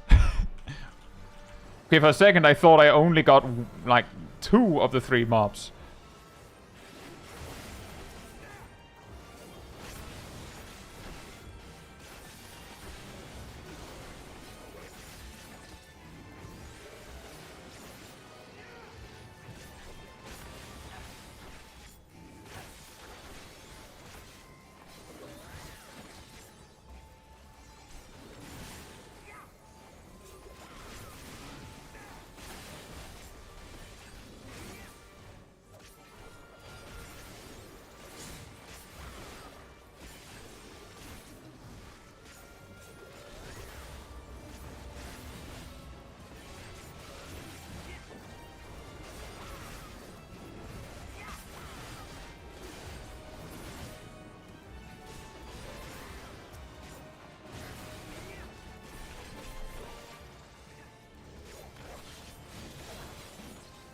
Weird. How did that one end up being the last one alive? I see, Colin. Well, once I've done this, there's probably going to be a little break, and then I will probably like resettle to start working on the MSQ as Black Mage, which is out of the reason why I was like already looking ahead to that and thinking about AoE rotations and stuff.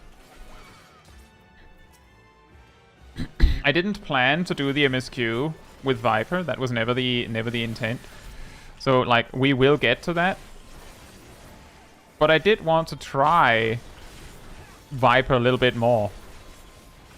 Oh boy. Alphino. Healing.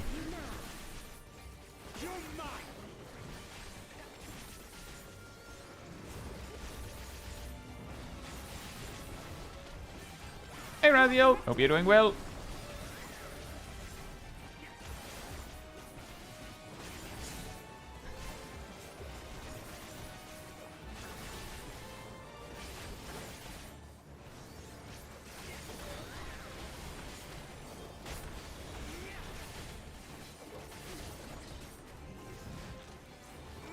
What was that? Alphino, you like it? He almost just let Thancred die.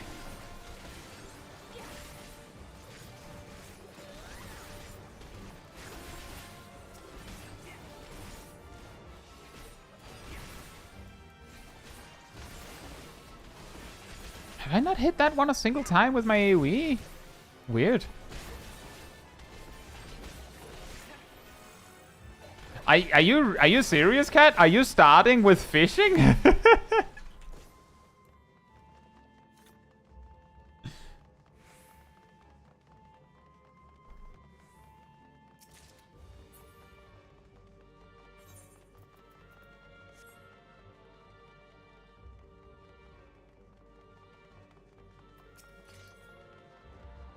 Whee! I should probably not have started like that, but too late for that. There. You're mine.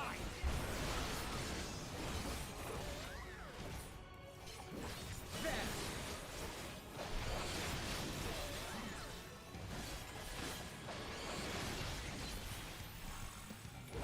You cannot stop us. You cannot stop us!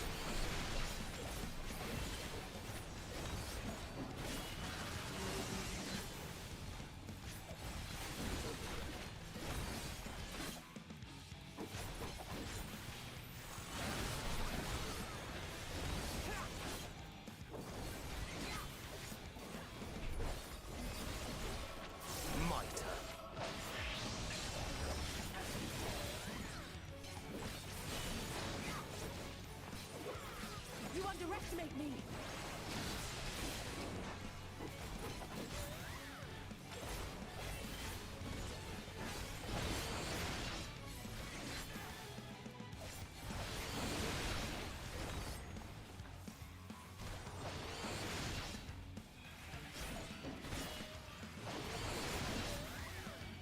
It is a little... It can be a little overwhelming at first, Crayons. It takes a little bit.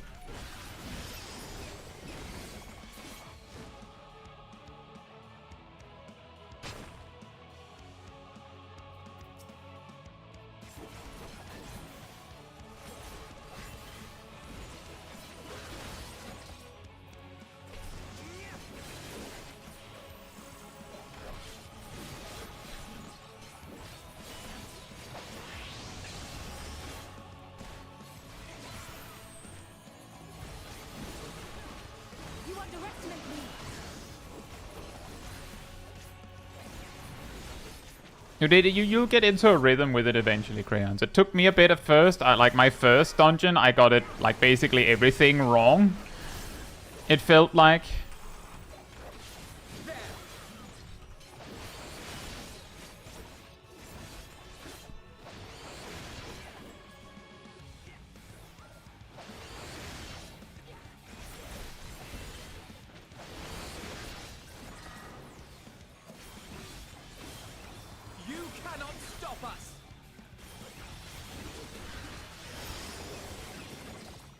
Bruh. Just extend the fight by like 15 seconds by exiting like that.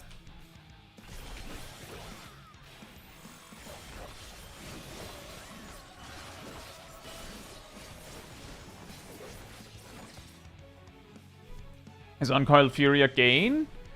Well, I believe it is a gain over your dual blade combo at this level. At higher levels, when you get the Twin Fang Twin Blood combos added, I think they just turn into like they're good to use in general. Like, yeah, you'll have the reawaken stuff, but it will be better to use them than sit on them. But like it is like with a lot of other things where it's like it is ranged, but it is a DPS gain. Is you should vent them if you're like going to overcap, but it isn't a bad idea to hold them for if you have to get out of range.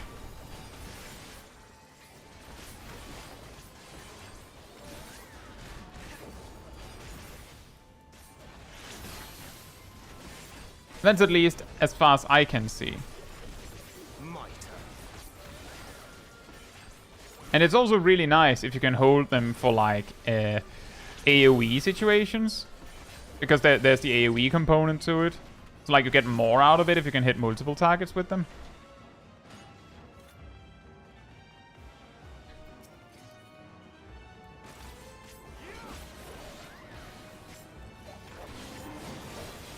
Oh, whoops.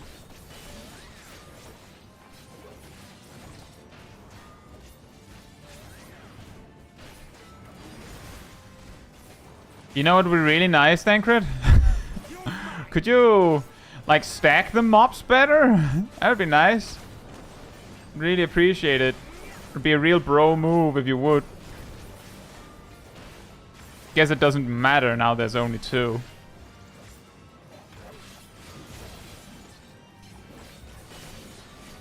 That sounds like a difficult choice, Raziel, to play 2 MMOs at the same time.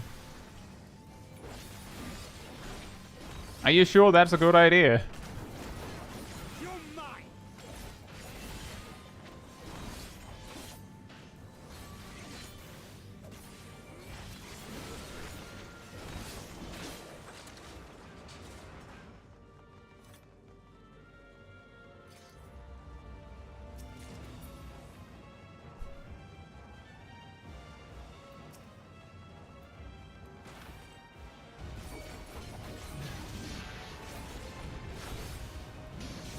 Whoops.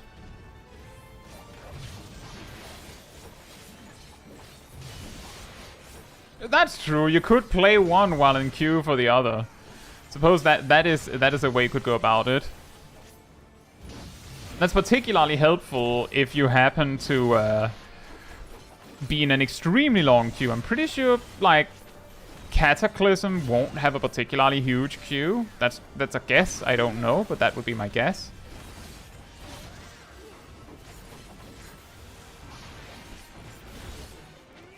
Play them both on dual-wield keyboards.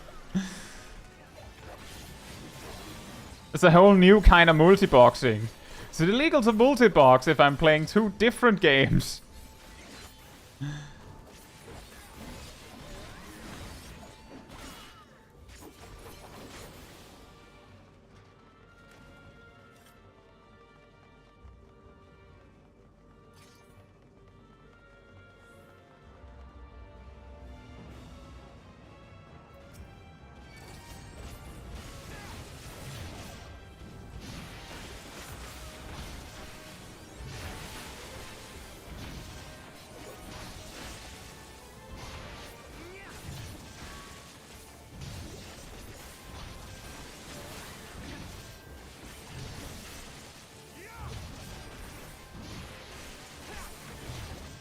With this power, you can quadruple weave.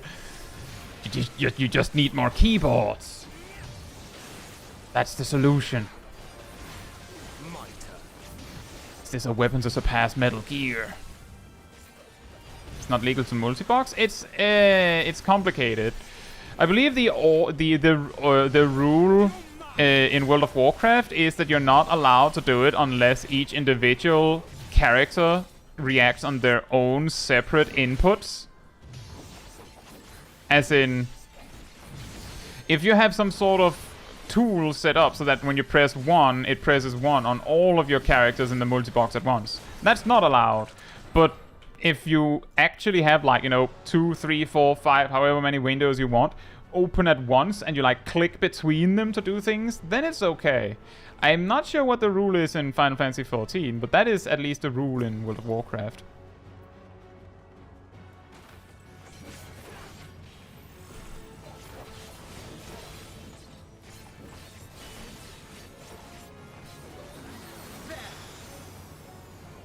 Where? There.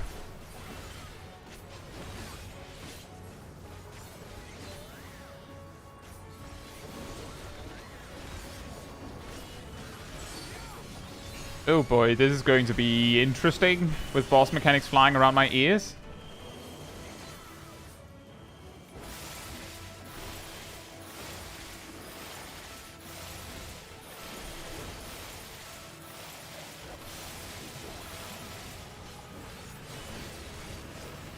I should have kept my my coil for later.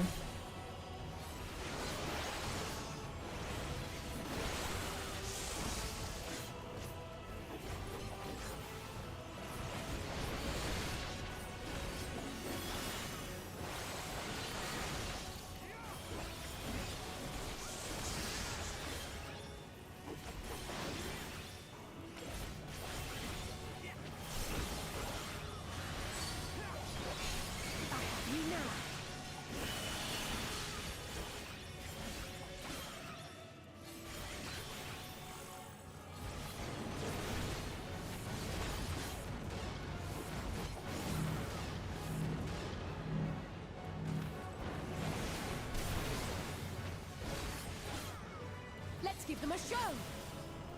What kind of show? Show me. Wimp.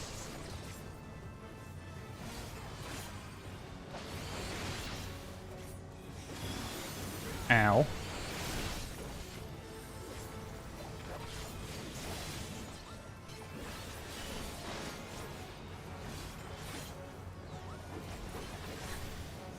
It's not so bad. The simple fact that you have an option to, like, keep your rotation rolling when you step away makes it not as bad to, like, fall out of rhythm. Ow.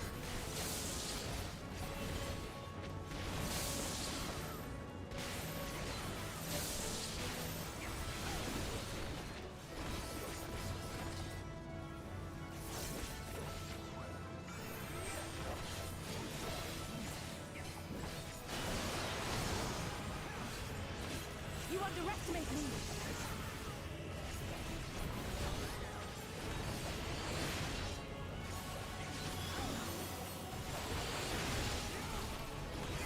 I have you now. I have you. All right. Oh, we're killing that one first. Okay. I mean, that works for me. Nope, Thancred doesn't agree. He wants to solo the other one.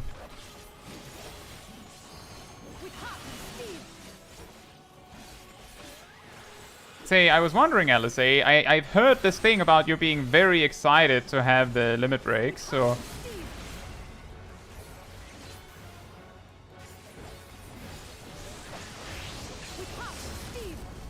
Can you finish the cast if you're going to hog it like that? Like, do the thing!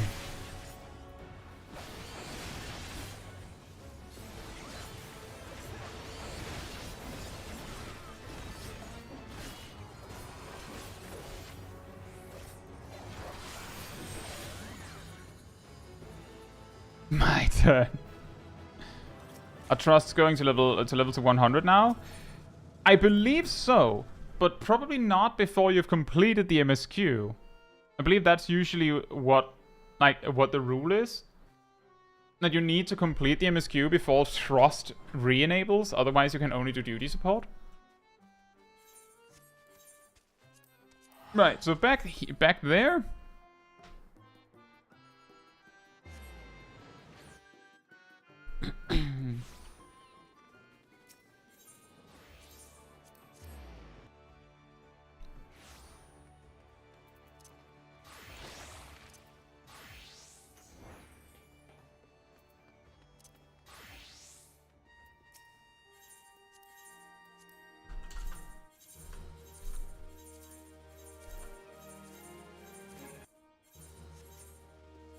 Here we are.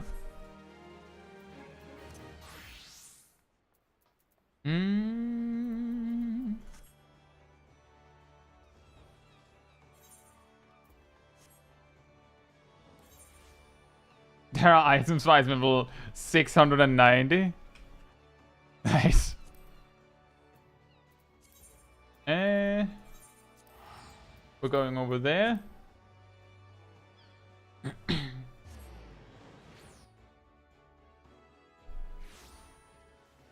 Make my way over to the main quest area. I'm not starting it.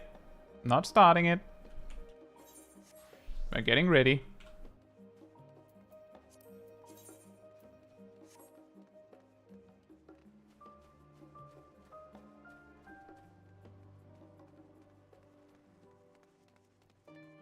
Once again, just because I've heard people ask for it a few times, the option to hide players near quest NPCs is under Control Settings General down here. You just tick these boxes and it'll work. With that said, we got a pretty overall overview of all the jobs, like all of the changes. Some of the jobs got not very many changes, and some jobs got a lot of changes. There's also completely new jobs. So I hope you all have fun with all of that. We also did some daily, so now like I have Viper at 82. It's not super fast leveling, but I didn't really get like fully into power leveling. But I will say I nearly got like a full level from doing Tower of Zod. So I mean, getting to 90 is going to be reasonably fast with the armory bonus. You can also use holding X if you haven't rebound that to something else to click through players, but I think this is easier. Some people prefer it. It's also easier to see the NPC you're looking for instead of just looking for like a dog pile of players. You can look for the NPC you're actually looking for. With that said, I will do a separate stream in a little bit. I will probably have to get something to eat. Then I'll set up a new stream. It'll be a short warning. So you can come in at the start. And then we'll start on the MSQ. And then we're basically doing MSQ for like the rest of the streaming today. So if you don't want to get spoiled on that, now you know. You'll also recognize that it'll be a stream with a thumbnail that features Ojika here. But yeah, that's everything from me. So if you enjoyed this particular stream, it helps me a lot if you leave a like on it. If you'd like to join the... if you'd want to get more involved, you could join the Discord community server where most of the people in the stream chat and me are. You'll also find a weekly schedule where you can see what else is coming up, which is mostly streams right now. You can also see an announcement room where the link to the next stream will appear. And you can also grab the reminder roll to get a notification when it's starting.